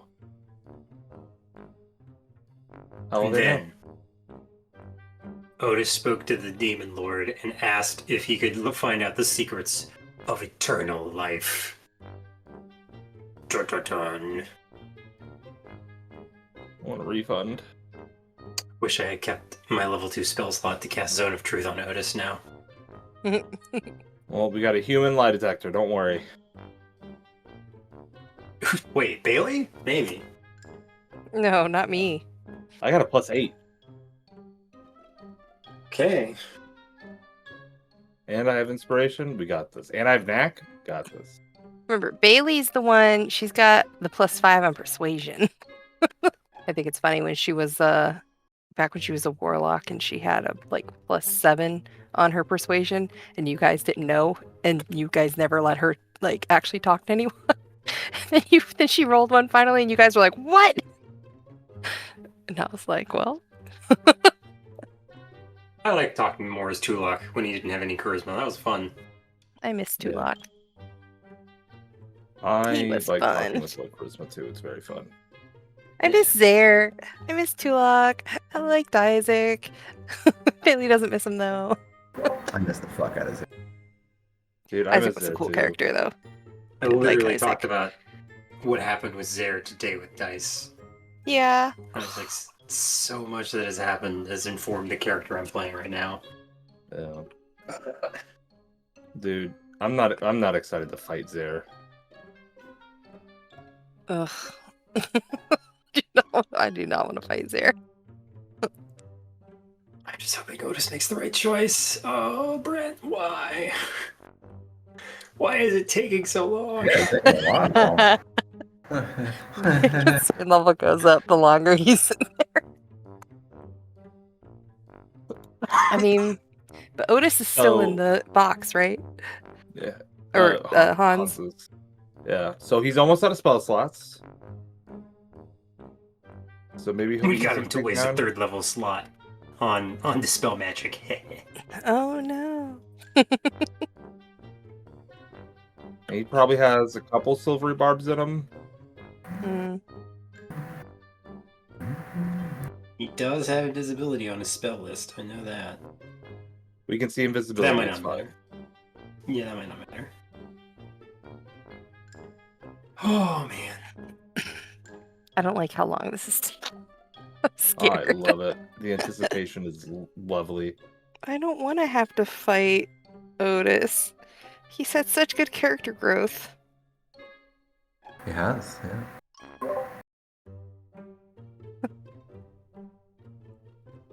You're cheating. You're cheating, Nova. You can hear what's going on with Corinne, so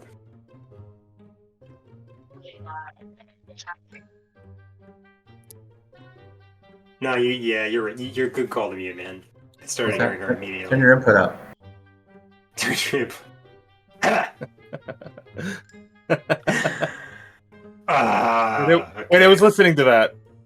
Is what it is. Uh-oh. Oh shit. I have concerns. Ah, Uh, Otis. he's negotiating. I know he's negotiating. What if I only give you half my soul and half of the party's souls for this? He's like, if I have to pick someone to trade.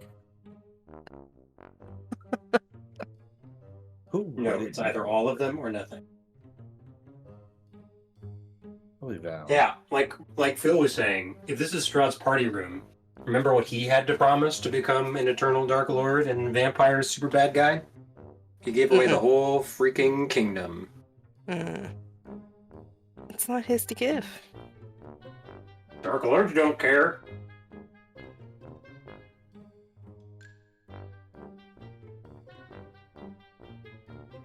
I don't think Orcus will care either. Then again, Strahd only had to kill his brother, right? So. Oh Hello? goodness. Oh shit. Oh fuck. You guys watch as Otis touches the sarcophagus, blinks, and looks up, scowling, I imagine. Yeah, I look. Well, I'm just smoldering with anger. Who was it? Oh, And you're right, Otis. I go to Phil. Give me Hans. Phil opens up the box,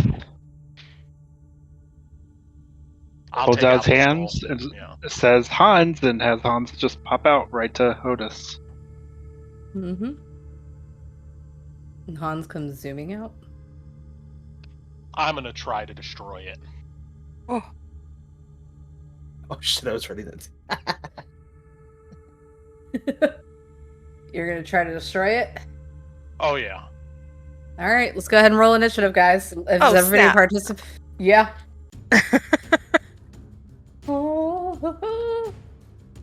Alrighty. This is gonna be fun.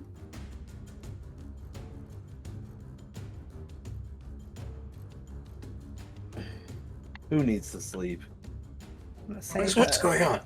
What the hell? Yeah, you just see I point to Zon staff. I'm about to cast a spell. I'm about to try to fuck this thing up. Oh, he's saying this thing. He's not saying Hans. He's saying thing.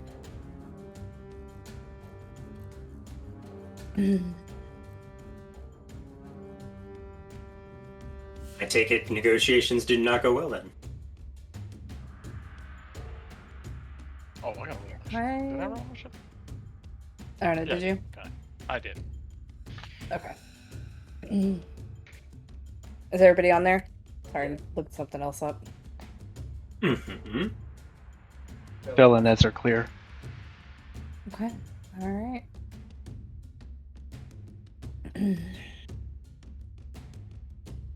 Yeah, I would say I'm gonna let Otis get around, and then we'll get into initiative. I'm gonna let Otis. Yeah, get I'm around. pretty surprised. That's fair. So Otis, yeah. What do you see Hans floating next to you and just swirling and like he is mocking you with his Oh laughter. my What are you God. doing? I just look at him in utter rage and contempt. I'm gonna go ahead and point my staff at him, and I'm gonna go ahead and cast Psychic Lance. Oh shit, he's pissed. Okay. He's big All bad. right. What save is that? It's intelligence Save. All right. See how he does. He has advantage. 20. Ooh. I'm gonna Yeah. well, that's what I do. I look like I'm ready to cast another spell. Is it a save or sec? Well, I think he takes half damage or something. Let me see here. He takes half of that 22. Okay. All right. And it's psychic damage. Okay. Yeah, you guys watch as what is it? Describe this to me, Otis. How do you start this? This is your moment, dude. Eat it up. I mean, soon as he comes out of the box, and he starts laughing, I point Kazan's staff at him, and I would say my arcane rituals with utter rage, shouting them. It's a verbal components for this here. I just look at him with fury. I almost look demonic, like a tiefling, I imagine at this point. Heck yeah. Yeah. But yeah, you just see like murder in my eyes. But when I miss, you see I'm about to try to hit him again. Beautiful. Till you see this, do you do anything? Absolutely. I pop my Hunter's Mark over to him, and I'm gonna pop off 2 shots. So, 20, 29. Sorry, they're under S's name, and a 23. They both hit. Cool. All right. We are going to 13 plus 12 is 25 points.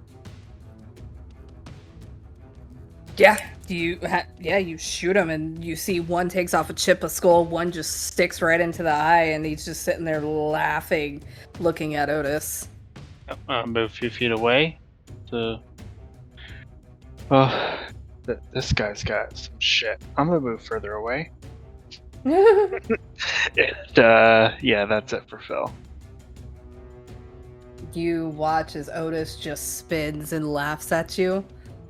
I mean, not Otis. Not even Frank. Wow, Frank's not even here. Hans just looks and spins at you, and he goes, "You'll be next. You'll have to get the next one." And you see he just lets out this like abyssal sounding scream as he explodes. Oh shit. And yeah, this is gonna be fun. I've had this stat block ready forever.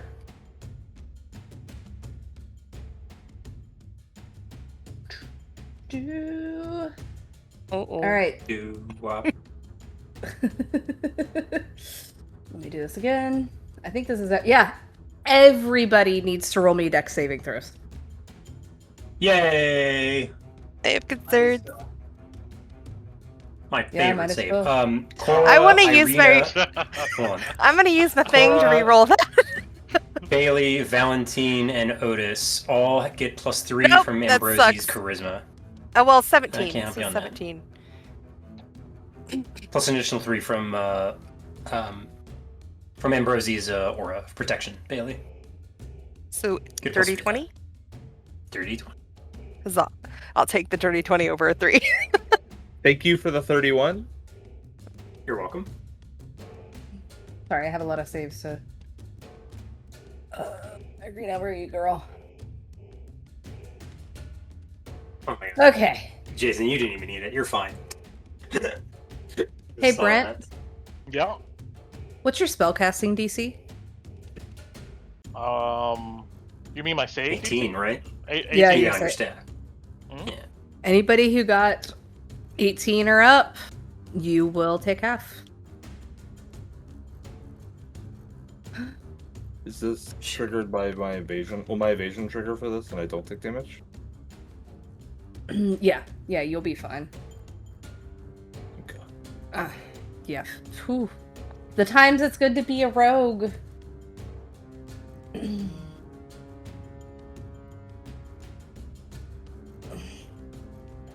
Hang on, guys. I'm just double checking my math because we know how great I am at math. Believe in you. Hard cards. Damn, he rolled low. Oh, thank God. Christ. 35 if you got below 18. Half of that if you got. All right.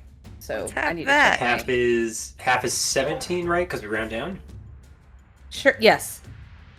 Okay. Ow. Let me see. I gotta check my No damage. Casimir. Oh shit, Nice. dude.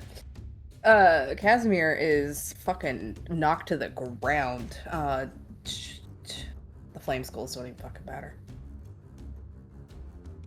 Yeah, flame skulls. I don't even know I rolled him. Yeah, you guys watch as Hans yells out at Otis and then just erupts into what is essentially a fireball, and you hear the cacophony of these screams that sound like they're from thousands and thousands of souls, as well as like the burning fires of the hells that you have heard so many tales of.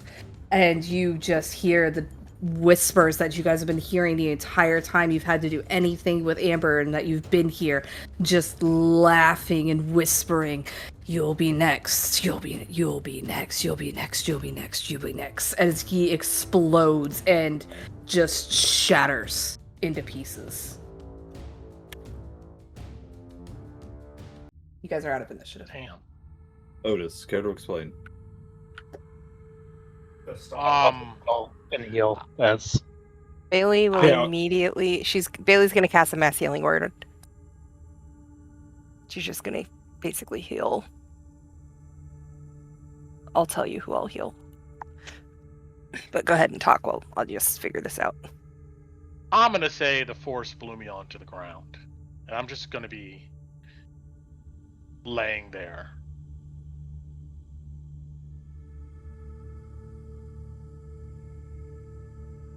Val's just standing over, just like one hand still clenched. Do you care to explain? You can tell, like,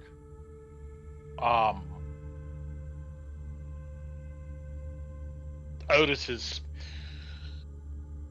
going through a lot of feelings here at the moment, but he's like tuning you out. You can tell he's not listening to what you're saying. Okay. Val is going to scream into Otis's mind. Explain!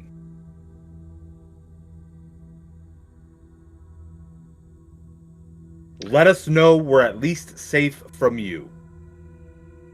What was that? I will look at you. Safe from me? Safe from me? We don't And know you'll what just happened. You came out and giggle. attacked somebody you believed that was your friend. You should... I believe it's understandable why I would be cautious.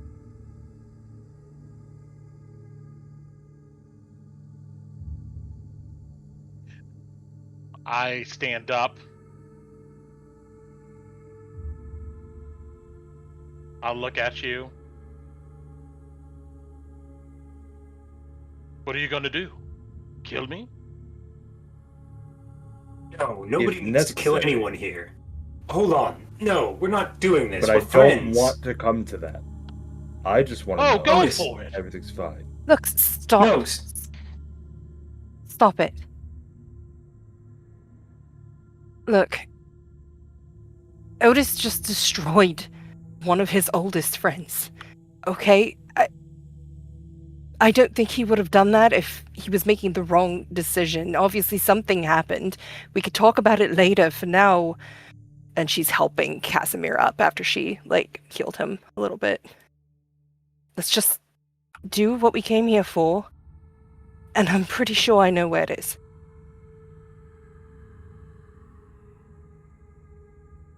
And after she helps Casimir up, she's going to walk over to this thing, because this is where her amulet's leading her, right? Mm-hmm. And she's going to touch it. Just puts her hand out and touches it. Break the tension. I just wander past you guys like I'm in a daze, and I just walk out. Yeah, about to be as far as you can go, because you're not in That's fine. Yeah. Yeah. All right, Cass. Yeah! All right, so you guys need to, potty break or anything? This one's probably gonna... You know what? We're gonna stay in here for this one. Okay. Yeah, we'll stay in here for this one. This one's story important. So everybody else can just sit back and think about what you're gonna do with the tension that's gonna pop, because technically only a few seconds goes by with whatever happens with Bailey. Oh, Bailey! As you touch the sarcophagus, the room melts away from around you, to be replaced by a stone chamber 60 feet across. But behind you, you see an arch forged of crystalline amber stands stark against the landscape. Its archway filled with shimmering amber reflection of the room from whence you came. A tall black tree stands at the far side of this room, surrounded by patches of dead, yellowed grass and swarms of gnarled, writhing roots. Its trunk weeps endlessly droplets of crimson blood, which collect in a circular stone canal. And from there, the blood flows through 4 channels towards the room's edges, where it drains into a deep, fathomless canal that encircles the chamber's perimeter. Strange shapes and silhouettes swirl in the canal's depths, briefly bubbling to the surface before sinking into the depths once more.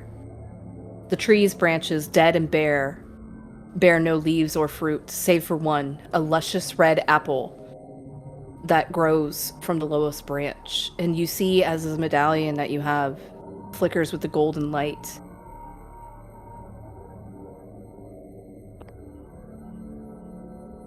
what are you doing, Bailey? She's going to hold her medallion. And she's looking around and she's just going to say, you led me here. I wouldn't have touched it. You know I wouldn't have touched it if it wasn't for you pulling me, so what do you want me to do?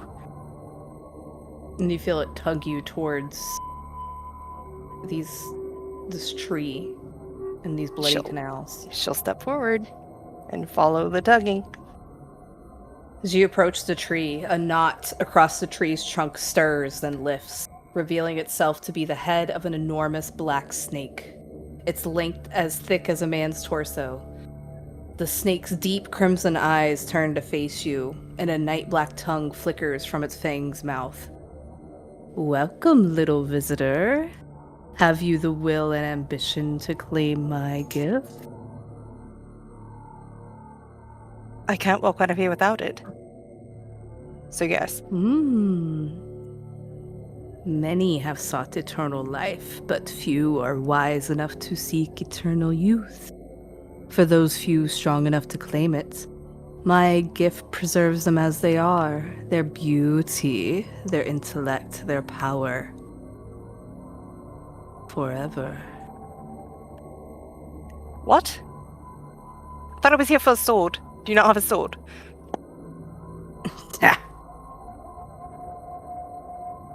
Just let me bite you, pretty one. And your medallion is tugging you towards, the canals of blood. Not towards the tree, but the blood that's just circling this thing. She's going to ignore that thing and just start walking where the thing is tugging her. And just scoffs at it. I'm not letting you bite me.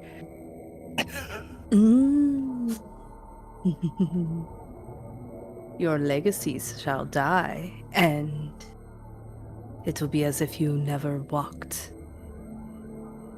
It's not my legacy. It's the Morning Lord's. What do I care And it- about who remembers me? And she just keeps walking. Yeah, as you get closer to one of these canals of blood, you see that there's a churning sea of ethereal figures swirling within the bloody depths. Their limbs and claw-like fingers stretching forth in desperate pleas, and from time to time their faces bubble forth to the canal's surface, shrieking silently in despair before sinking back into the whirling blood, and you feel your medallion tug you down towards, like it wants you to go into this. He's gonna take a deep breath and go, okay, all right. You'll You've be already... forgotten. Your body Shut shall up. rot in the ground, food for naught but worms. Bailey's You gonna in the hold her water? medallion, Mm-hmm. and she's gonna go in. Beautiful. Let me get you on another map.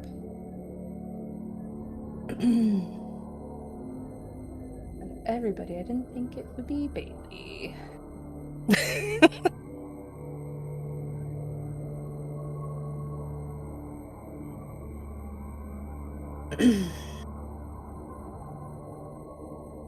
And in her head, she's going, you've been through Mhm. worse, you've been through worse. Below the wretched souls in the depths of the canal, you see a weak golden light emanates from the space beneath the floor, and you plunge into the bloody depths, pushing past dozens of writhing specters, their desperate moans echoing through your ears, their ethereal fingers grasping for purchase around your limbs. You feel a tug and a sudden cold, and look back to see a skull-faced specter gripping your legs. You can give me an athletics check if you'd like. See if you can get away before we roll initiative. 15? 15's enough. Yeah, you kick it off. And what's your swim speed? Probably does, I don't, probably half movement, so 15. Yeah. How are you? What are you doing? Where do we She's need to swimming go in towards the this- light Yeah, make as me fast as she can. As fast. Yeah, you're dashing. This thing's right hot on your heels. Are you just gonna dash? Because it's about 40 feet down, is what you imagine. Yeah. She's just Okay. gonna swim towards that light. Wherever that medallion's tugging her, that's where she's going. Yeah, and below you, the bloody depths abruptly stop, ending with a rippling, shifting membrane, and a faint golden light fills the opened air beyond. Do you keep going? Mm-hmm. Yeah. If that's where the Your medallion's tugging her, that's where she's going. Yep, it is. And your body breaks the blood surface, and gravity abruptly reverses, pulling you into the open air and a near-perfect reflection of the chamber above, including the silent amber archway. Rather than blood-filled canals, however, the chamber's ancient, cracked channels are empty and dry, flanked by pale, tender grasses that stand like silent sentries. No black roots pierce the stones of this pavilion. Instead, where the black tree once stood, an old lavender cloth lies upon a carved stone pedestal. Something glints in metallic gold beneath the swaddling cloth. He's holding the medallion, still tugging her forward. Mm-hmm. Blindly trusting, moving towards it. You pull the cloth off? She'll touch it. She'll reach out and pull the cloth back. And the cloth pulls away, revealing a broken platinum sword hilt, its gleaming metal untarnished by age or wear. Its crossguard curves upward like an eagle's wings, flaring sharply around a sunburst-shaped guard set with large, deep blue sapphires. And the sword's blade seems to have been broken. A half-inch of jagged crystal thrusts forth from the platinum hilt, and then ends abruptly in the empty air. That's what you see.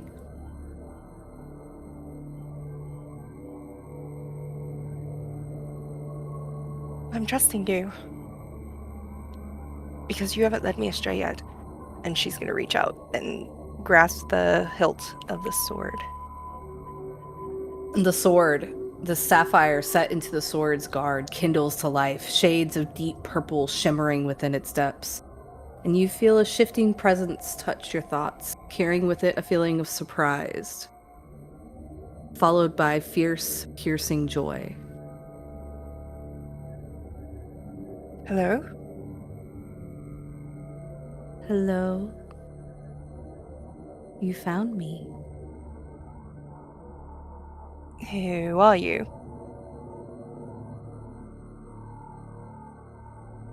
Who do you think I am?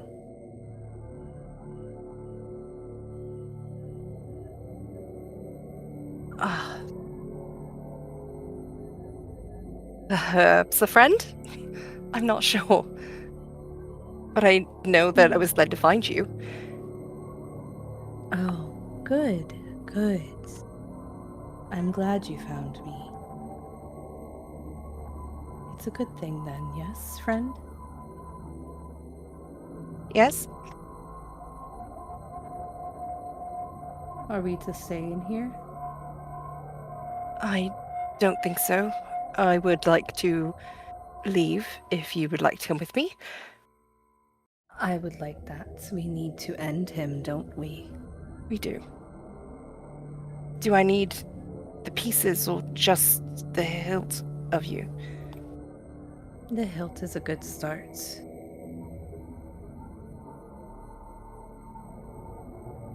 Are there other pieces of you not here?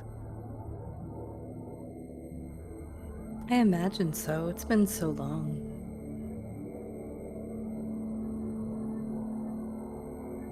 Well, let's find all of it then. Yes, let's. She's gonna, like, pick it up. Mm-hmm. Her other hand's, like, You're ready. grasping her medallion for sure. It goes cold.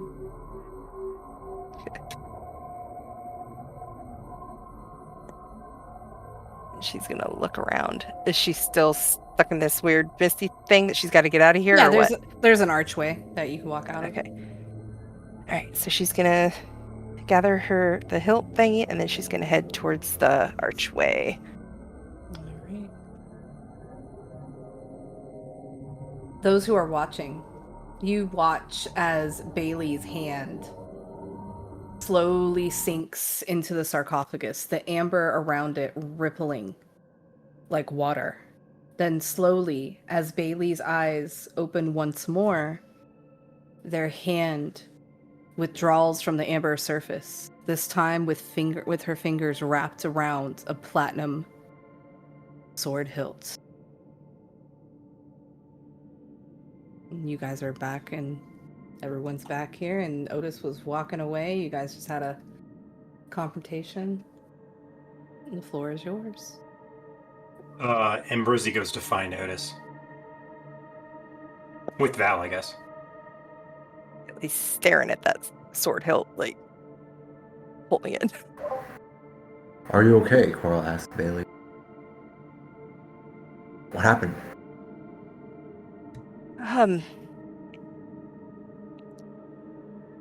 So, let's just suffice it to say that I'm very over being covered in gore, and we're just going to leave it at that. But okay. we apparently have other pieces of this to find. Are you still there? And she's going to talk to it again. Yeah. And Otis, I wouldn't go too much further, bud. Are you going upstairs, though? I see you moving, Otis. Brent, you're muted. Sorry, yeah, I will go upstairs. I'll say you get to the bottom of the stairs. Okay. Because hang on. You still might want to go up the stairs. Just give me a second. I'm trying to keep it in time. I know you got your moment, too. But... This is when the Arcanoloth shows up. No, I'm joking. Okay. I mean... Uh-oh. The hilt stirs as you ask that, Bailey. And at first it twitches gently, then lurches violently, and you watch as the sapphire at the center of its guard shimmers and flares a deep, malevolent violet, and a thin stream of shadow floods forth from the sapphire, gathering and rising in the air until it forms a feminine silhouette, a tall, slender woman with long, raven black hair, dusky skin, and long, pointed ears. Now that's better!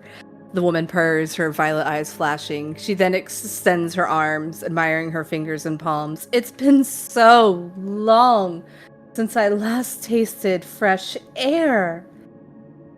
And she looks at you and goes, oh, wonderful. Thank you so much for freeing me from my lengthy imprisonment. You truly no idea how unpleasant it is to have your soul trapped within an inanimate object for nearly 400 years. And you see she's not even looking at you, she's checking her fingernails. Especially when that object is hidden inside of an isolated demiplane with no creature to talk to but the maddening ghost of the first creature that thought blood-sucking was some groundbreaking new idea. I would say, Otis, you hear this voice echoing through. I don't know if that's going to change your course. Val and Ambrose, you do as well. And as you hear that, Petra next to you, Ambrose goes, oh, Pet, she's here! And she goes to zoom in. The three of you that left the room, are you guys continuing forward, or what? I'm following Otis. She says, do I know what she's talking about? I think I know what she's talking about. I'm gonna summon Nadeja and ride back to the party. Okay, Otis, what are you doing?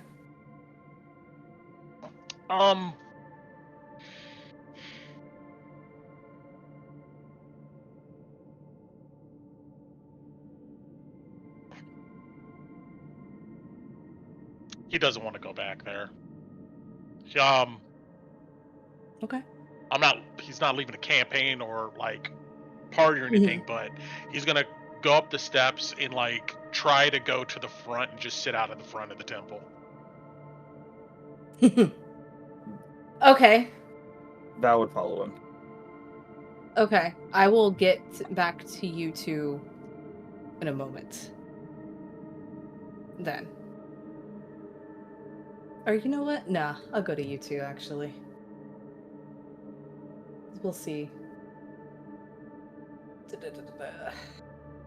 guys are splitting the party on me. Love it. Alright. Otis, you said you were going right here. Val is following you.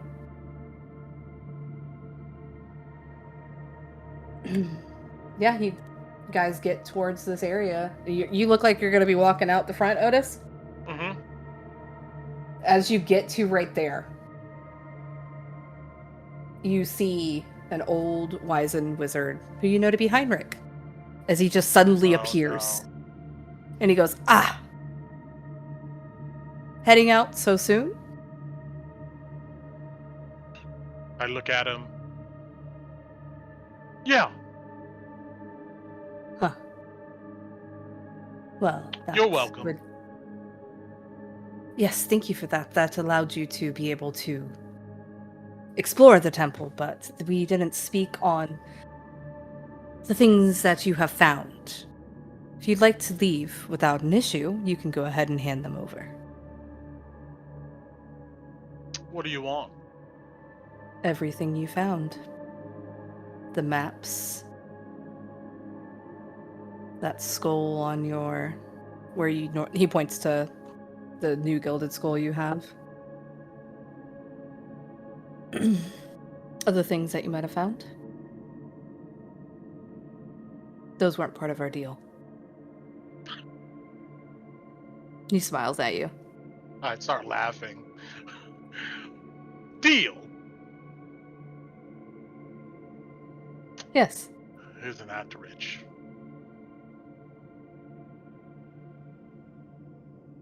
Yeah. So go ahead and lay them down and you can walk out without an issue. This is happening at the same time, Evelyn, yeah. Yeah. But Val's just like, yeah. Not, instead of talking, all of his brain power is repeating the conversation to everybody. man, hold on. Um, I gotta make a choice. Okay. Yeah, I'm trying to see what Otis and Val do before I go back to those speaking to who came out of the Sun Sword.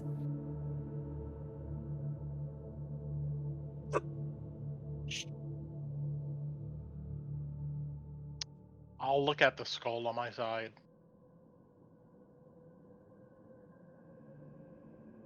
Mm-hmm. I'll take it out. Here you go. Ah, good. These scrolls, the maps, everything else that you have found. The others have that. Well, when they bring it to me, you can leave then. Maybe you should go collect it.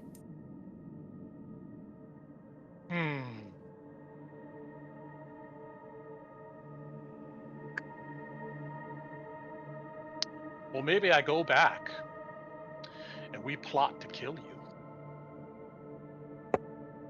Huh. If we wish to engage in such hostility, I would be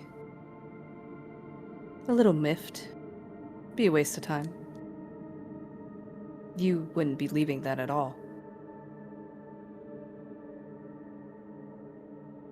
So you say. Well, I guess until that happens, can I have my skull back? Sure. I give him a tight smile. Thank you. Mm-hmm. I would turn around, see Val standing there.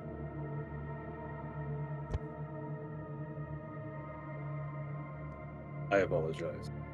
Notice. Oh. No need. I get it.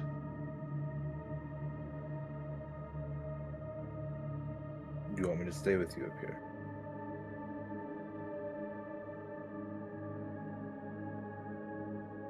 Nah, we can go back. Are you sure?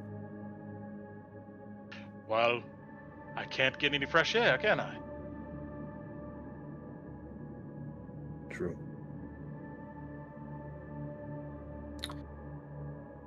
Shall we? I would, dopily just kind of walk back Okay. downstairs.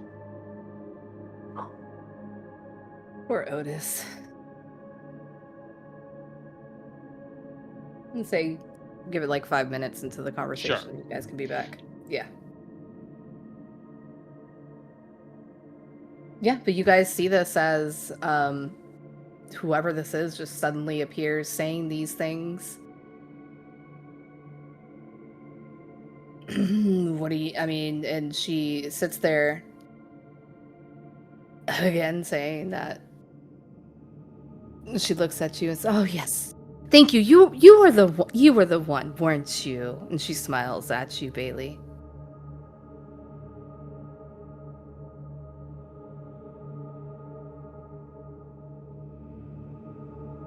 Cass, you there? Yeah, sorry, I had my microphone up. Okay. That's me. Oh, who are you exactly? She claps her hands together and then she turns and looks at Casimir. Fratricide can truly weigh upon one's soul, and not to mention so unbecoming. And you see as she spreads her hands, shadows wisping through the air to form a cloak across her shoulders. But fear not, little brother. I am pleased to share that I've thought of a way for you to suitably apologize, and you've even brought friends to help you do it. You've brought me all the souls I need to finish what I started, and Oh, snap. I've had nearly 4 centuries to make the preparations. And you see Casimir he's like stone shocked, just staring at her.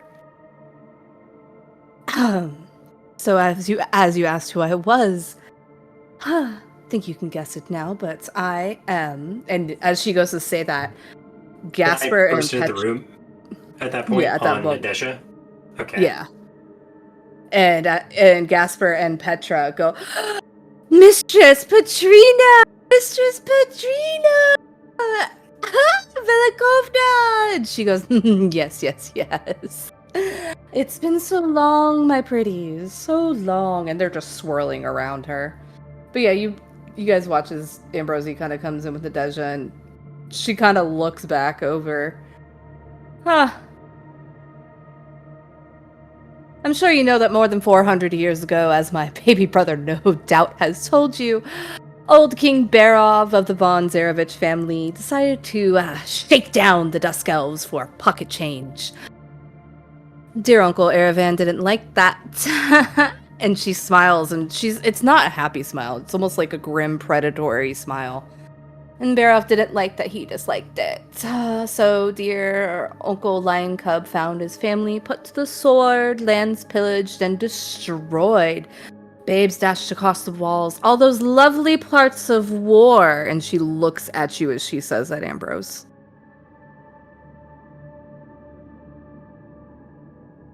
It was in the aftermath of Erevan's downfall that dear Casimir and I came of age. Imagine this, you're a dainty, naive young girl, scarcely 80 years old, and all you see around you are your own beloved people, their backs breaking in old King Barov's labor camps. What's a girl to do? And she kind of shrugs. I claim the glory or honor of being the first to call for rebellion. I won't claim the glory or honor of being the first to call for rebellion, but I'd gladly claim the glory of being almost the first when Barov's son took to the throne. We thought him a naive starling, scarcely 50 summers old. How wrong we were, weren't we, brother? He broke us again, of course. Left us to the mercy of his favorite little travelers, the Vistani, who you may have met. Did you know that's where the name Velikov and Velikovna come from? My brother here feared that dear old Strahd might learn of our relationship to dear old uncle and suggested we take the name of the man whose caravan had taken us in, and she rolls her eyes in disgust. Of course, carrying out the traditional Vistani blood rite to officially become parts of the Velikov clan might have been a step too far. But dear brother, you've always been one for sentiment. Of course, when the Vistani bore us to the valley, it soon became clear that this was to be our prison, and in time our graves. And she smiles. But thankfully, a chance encounter with a knight, a few drinks, and a touch of enchantment. Do you remember that? As she looks at you, Ambrose. Ambrosie stands on the edge of silence, but he doesn't say anything or move. Just stares at Petrina. Let me learn of a temple high in the mountains, one that held the secrets to excising the scourge of the von Zareviches and returning my people to their proper place. Traitorous spirits, aren't you? But of course, the old ghost I found here was suspicious about me, but even he crumbled in the end. I had an entire playground of new magic to explore and knew that another stupid, selfish old man wasn't about to stop me from getting what was mine. So I studied, I learned, I waited, and by the time he found out, well, by then it was too late. Wasn't it? Can we pause for a second? Yeah. Is her Are you- voice I would say you're magically both- kind of radiating here? To I would where say at this can point hear you this? could have came back. Yeah, Okay. if you were heading back to the room, I'd say about this point you and Val kind of Would I come know she's talking about Kazan? in. You're not sure? Okay. All right. I'll just curious. Yeah, of course, no problem. And she kind of, as you guys step in, she kind of, oh, more friends. Lovely. As I was saying, because with dear Exanatur gone, the future was mine for the taking. Most of the vestiges here were pathetic, offering only tainted scraps of power. But one offered so much more. Perhaps you've encountered it? Oh! And she turns and looks at you, Otis, and points at the skull. Hans failed me too.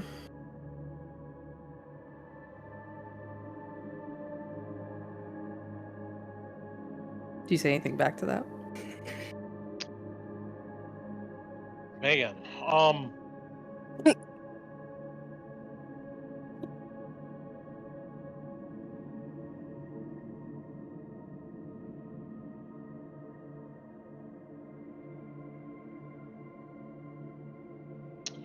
I'll let her finish. I'm not going to say anything for now. Okay. She looks around again, saying, as she had said, one offered so much more, and perhaps you've encountered it, as she looks all around to see if anybody can guess what she's trying to talk about. And if you guys, does anybody look like they're going to speak up, or is everyone just letting her monologue? Bailey's having existential crisis. Monologue away. Okay. I've been pausing. I don't mind interruptions.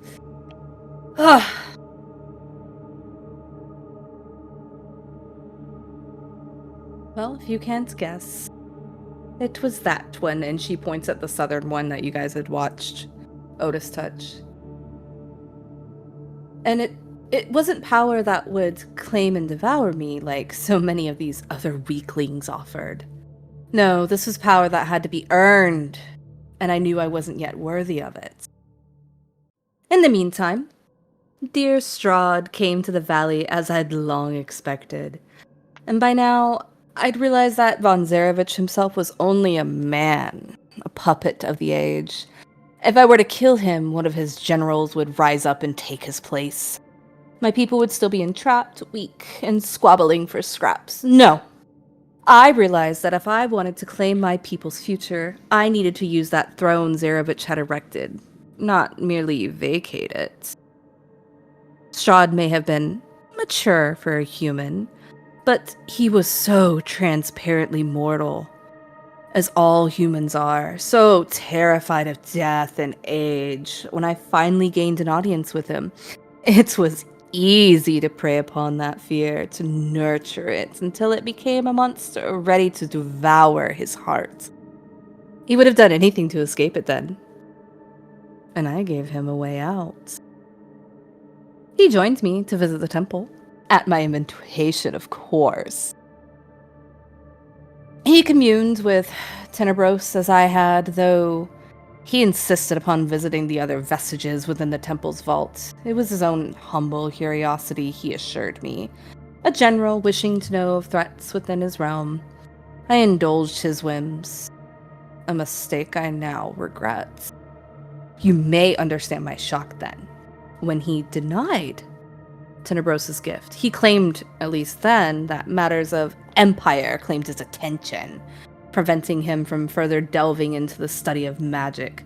I thought it a trick of the light, but there was a glint of hunger in his eyes as he beheld the vampire's sarcophagus. And then and she kind of like snaps her fingers like she's trying to remember. The Federanova girl, you, and she points at Irina. Strahd's darling little brother, the accursed prince, finds this comely little village girl and spirits her away to the castle.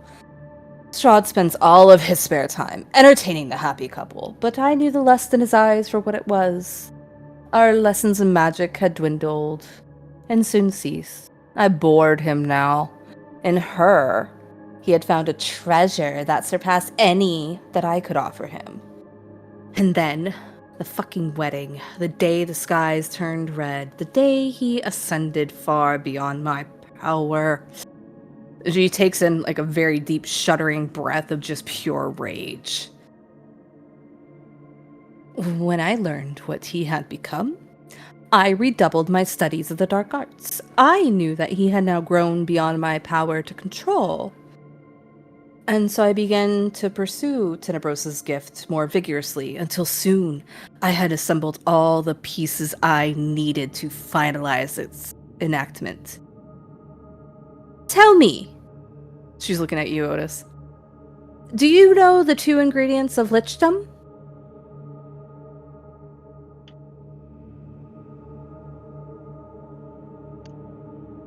No. It's simple, really. A prepared phylactery, which is an object to house your soul in case you didn't know that one either, and a potion of transformation. The former I had already prepared. Oh, it was a delight to think of housing my soul within the one thing that now struck fear into Strahd's heart, his father's broken blade of searing sunlight, its hilt enchanted and wrought from unbreakable platinum, as she turns and smiles at you, Bailey, almost ferally. And to hide it away in the one place to which his heart would never return, and the one place where he would forever fear to tread.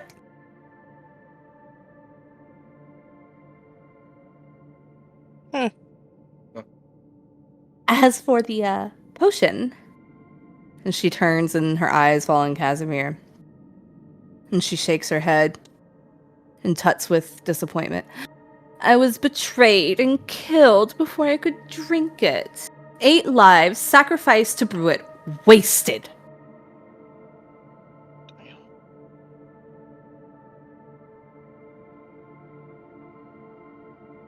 But again, you've brought me all the souls. Yes. And she looks at you, Val. No, I was at Avelin. Oh, Dice. okay. Okay. What's Casimir doing? Is he still just like dead-eyed? He is shell-shocked to shit. The very guilt that has weighed on him for 4 centuries is calling his ass out right in front of his face. Oh. And, yeah. You brought me all the souls I need to finish what I started. And she leans over and, like, puts a thumb and a finger under his chin and, like, pinches him. You know, typical older sister. I'm going to drain all their souls. Get to my body and complete my transformation. And once I'm done, I'll consolidate my power within here, recover my spellbook, and find Strahd. I shall find the source of his power over this land, take that power for my own, and extinguish him. Instead of a lord, his people shall know a queen, and the Dusk Elf shall rise again to sit atop the world. As we were destined to be, and you watch as her shadowed form flickers, then all of a sudden reappears behind Casimir. And her hands gently rest on his shoulders. Kaz, leave these outsiders to their fate and join me to fight for a better future. For our people. For the losses we've suffered and to avenge the wrongs done to us all. And you watch as Casimir finally flinches, hesitates, his gaze not quite meeting all of y'all's. Is anybody saying anything to him? Yeah, at that point, Ambrose will speak up and say, Casimir, everything that your sister said, I have no doubt has come to pass. But you are not the man that was then, and we are not the people that we were then. And the person I know now, who has charged me with the task of rescuing your people, has spoken to me of the Turin Duinen, and she is not your sister. That thing is not your people's future. She would be as evil and as wretched as Strahd. Do not listen to her. You make me a persuasion check. Hell yeah. Sure. And as you're saying that, you hear Petrina. We don't need that, Casimir. We can achieve the vengeance against Strahd and the betrayer Rahadin. When Barov's armies first laid waste to our forest, we vowed that one day his line would pay and our people would have a home again. I never forgot that vow, did you? Or do you wish to hear it repeated by somebody who's known for his traitorous ways? Go ahead and roll that persuasion for me, Ambrose. Okay. Do I have to use inspiration before or after the roll? Mine, I allow it after. Okay. Nope, I'm good. As long as I can use it. And you watch Casimir just close his eyes and take in a deep breath. He kind of like is slowly shaking his head, but pretty obvious that he's still kind of on the fence. If anybody else wanted to speak up.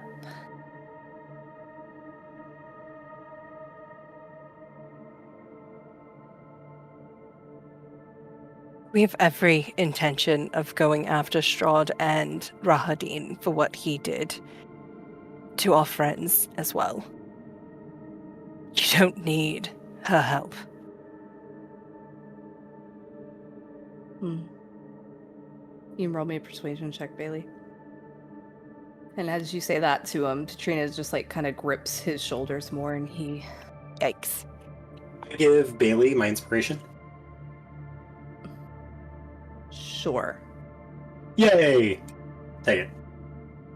I don't want to look. Ah! Okay. Mm, And as she says that, as you say that to Bailey, Katrina goes, "Huh. Upon my ascension, I'll have the power to resurrect every mother, wife, sister, and daughter we lost that day. Return to the lives they were always meant to live. Would that not be worth any price, dear brother?" Can I insight check her on that? Uh-huh. Should be Phil. Would it still be a 16 with Phil? Yes, it's just the name that's. Yeah, that's fine. As she says that, she's hard. You feel like you would have had some more on it, but it wasn't enough. You can't really tell. She's always had this like look. She's been very haughty this whole time. And you see Casimir kind of frown at you, Bailey. Phil looks at Casimir and says, "She may believe what she's saying, but once we complete our mission, as well as Zare's promise to you, and rid him of this world, their souls will be free. And as we can already tell, your sister's ghost spirit has no idea what's currently in effect now versus 400 years ago. We made you a promise. Zare made you a promise. We're still willing to keep it."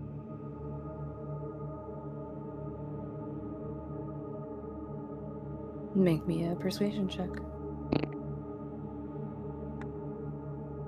Don't worry, I'm keeping track, guys. This is the thing. Okay. Oh!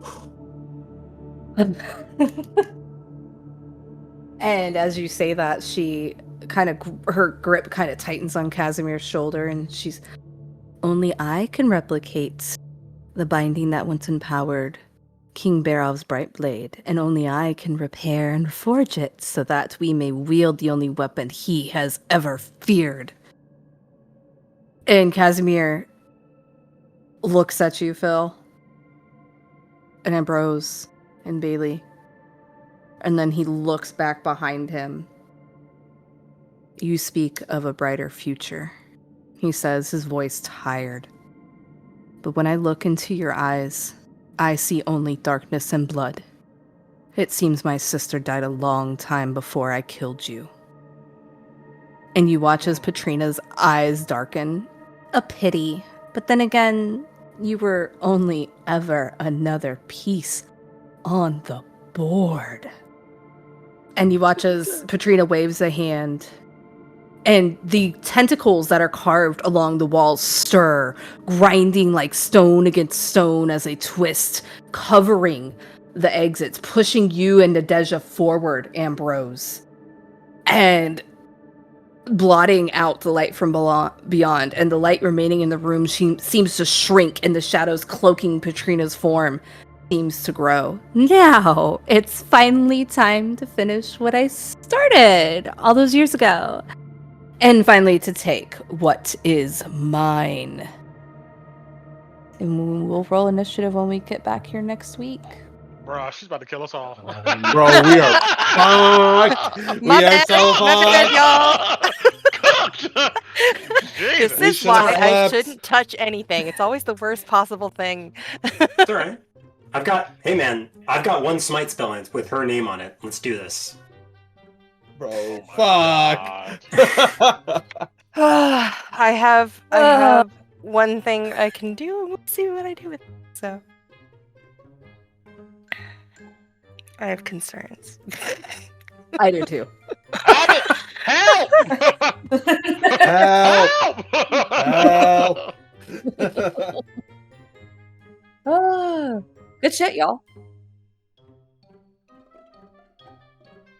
Oh, cool. Oh, we're so fucked. Oh man, and the doors are closed. Fuck. Yeah, TPK. this is gonna be fun. I hope not. I don't feel good. Yeah, I might be sick next session. I'm sick. No, I'm sick first. I'm sick first is crazy.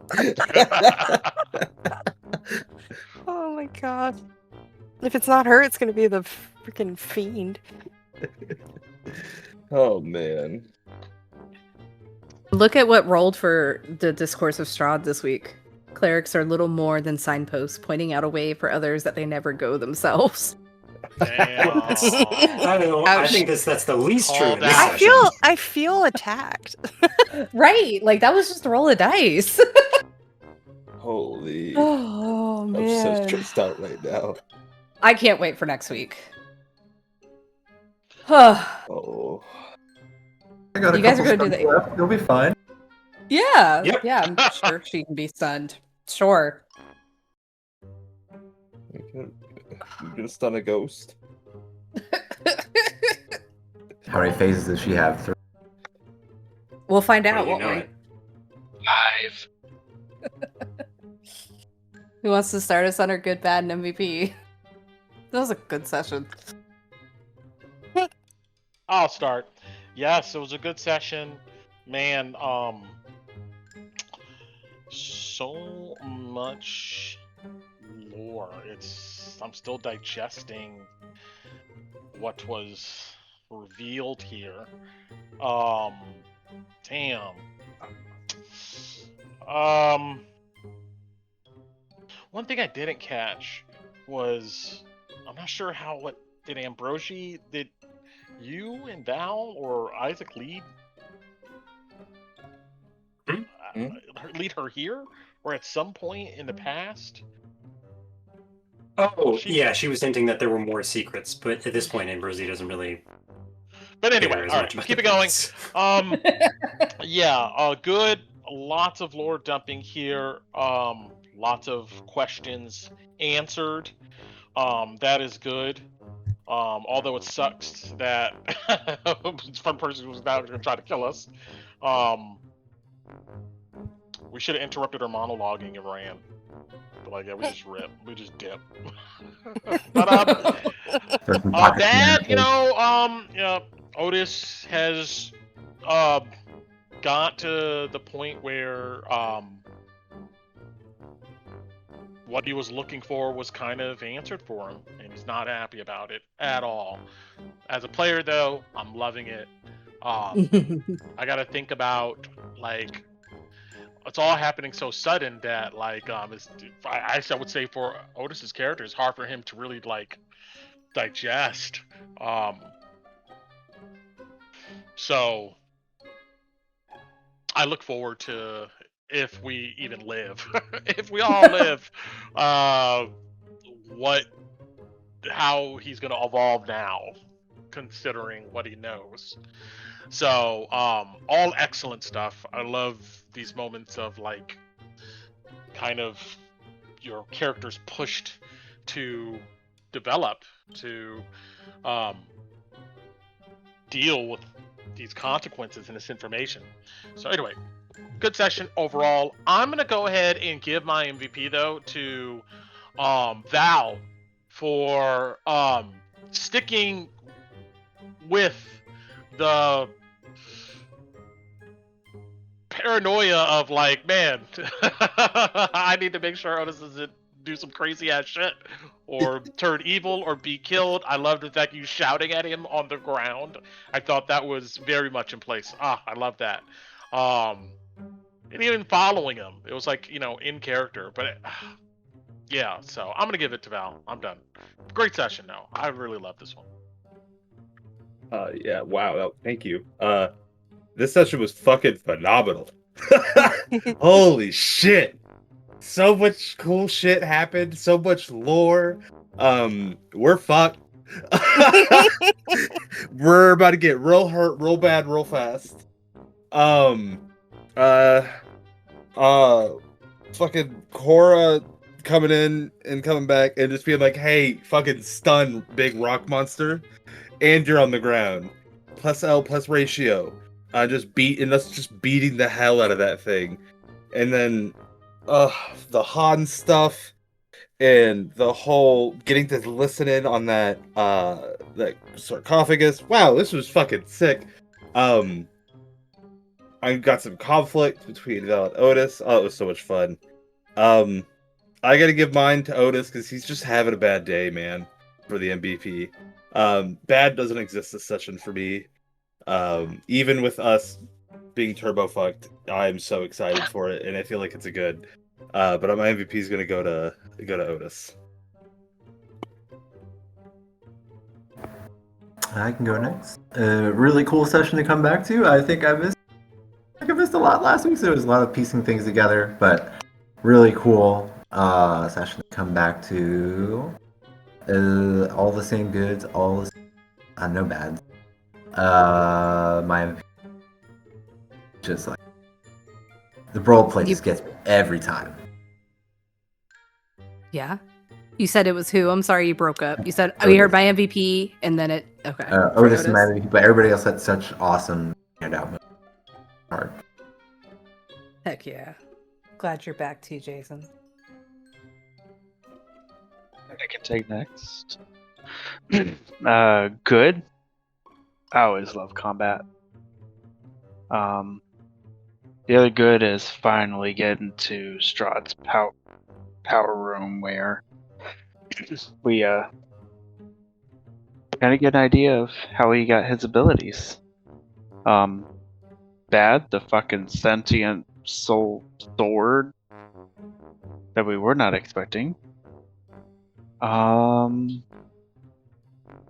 hey, Bailey finally touched something. I am happy about that. And see what happened? The worst! All good stuff. All good stuff.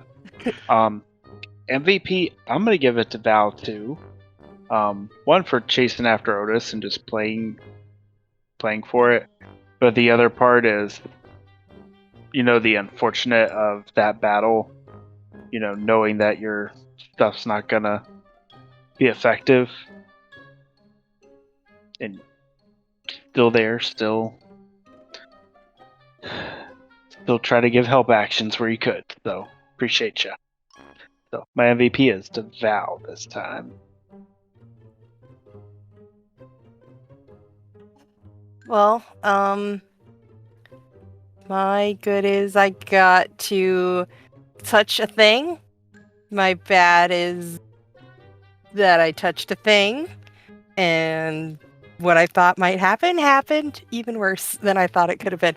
So, and I'm gonna start planning my tomb character. No, I'm just kidding. I don't know. It's a lot. I'm a little overwhelmed. Yeah. My MVP, I'm gonna give it to Otis for his bad day, for the terrible, horrible, very bad day.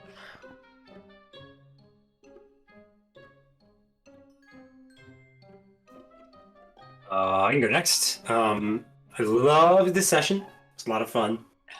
I loved the moments that happened between the characters. I loved the surprise reveal at the end. I did not expect that.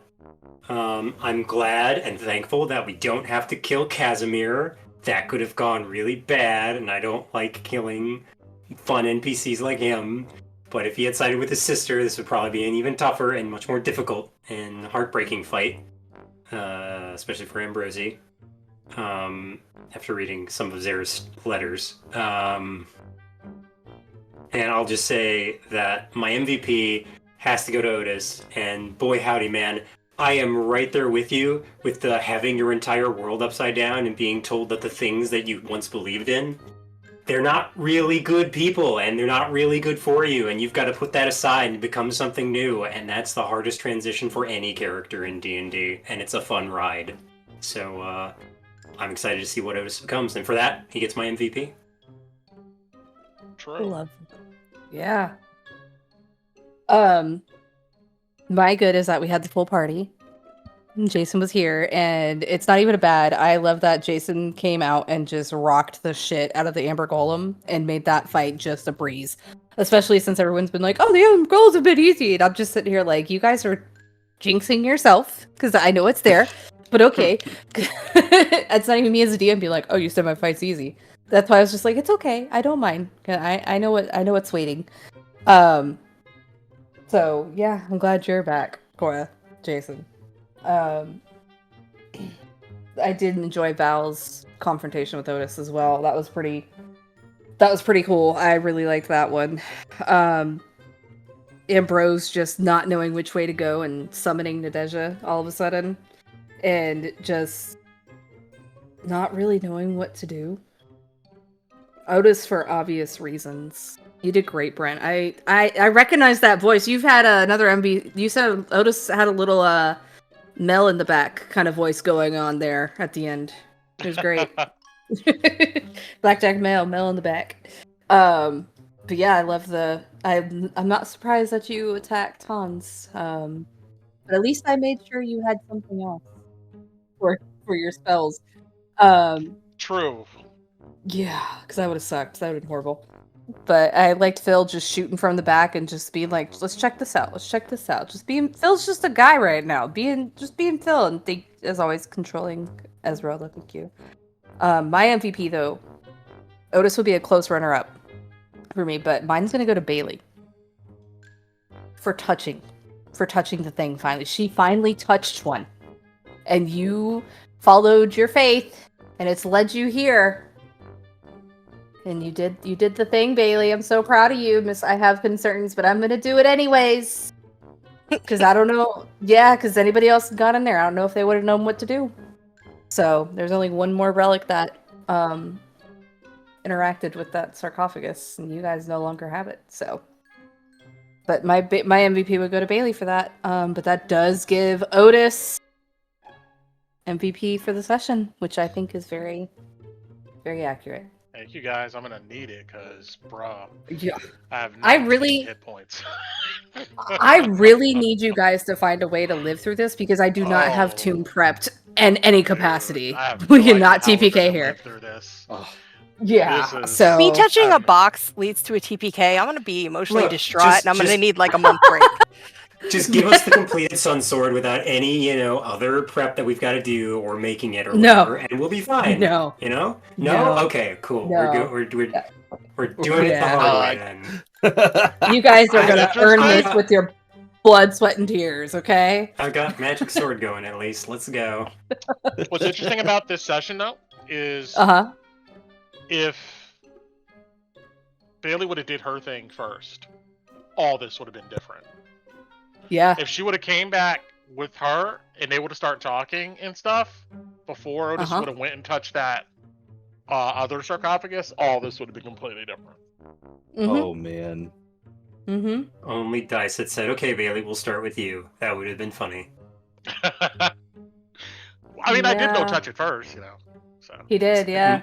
It made sense. I don't know if Bailey Yeah. would have touched it as quickly had the whole situation that happened had happened that way. So I don't know.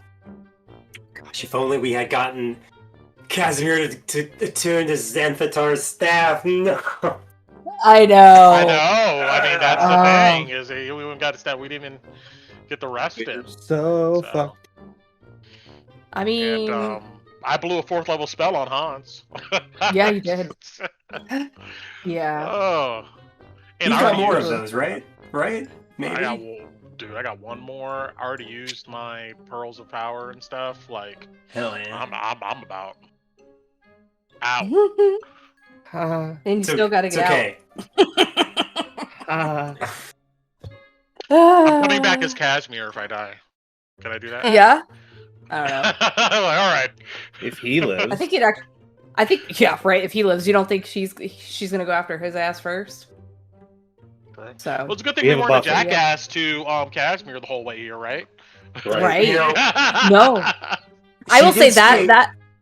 Go ahead. I was just gonna say, she did say we only needed 8 souls to make that potion, and there are 9 of us in this room.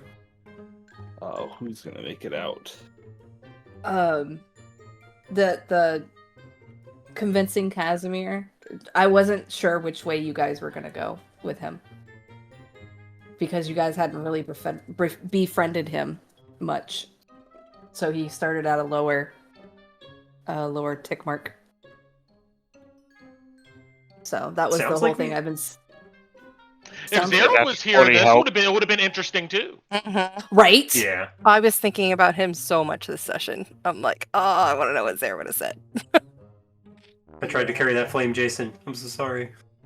You could have been It's hard. like, "I will join you, my queen." I know he might have been especially seeing Casimir I just know. like Yeah, cut no. down that, he would have been like, oh yeah.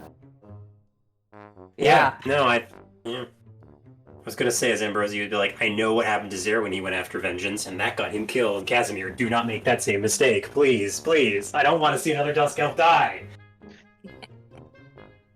Because they're all so pissed at everything. Shit.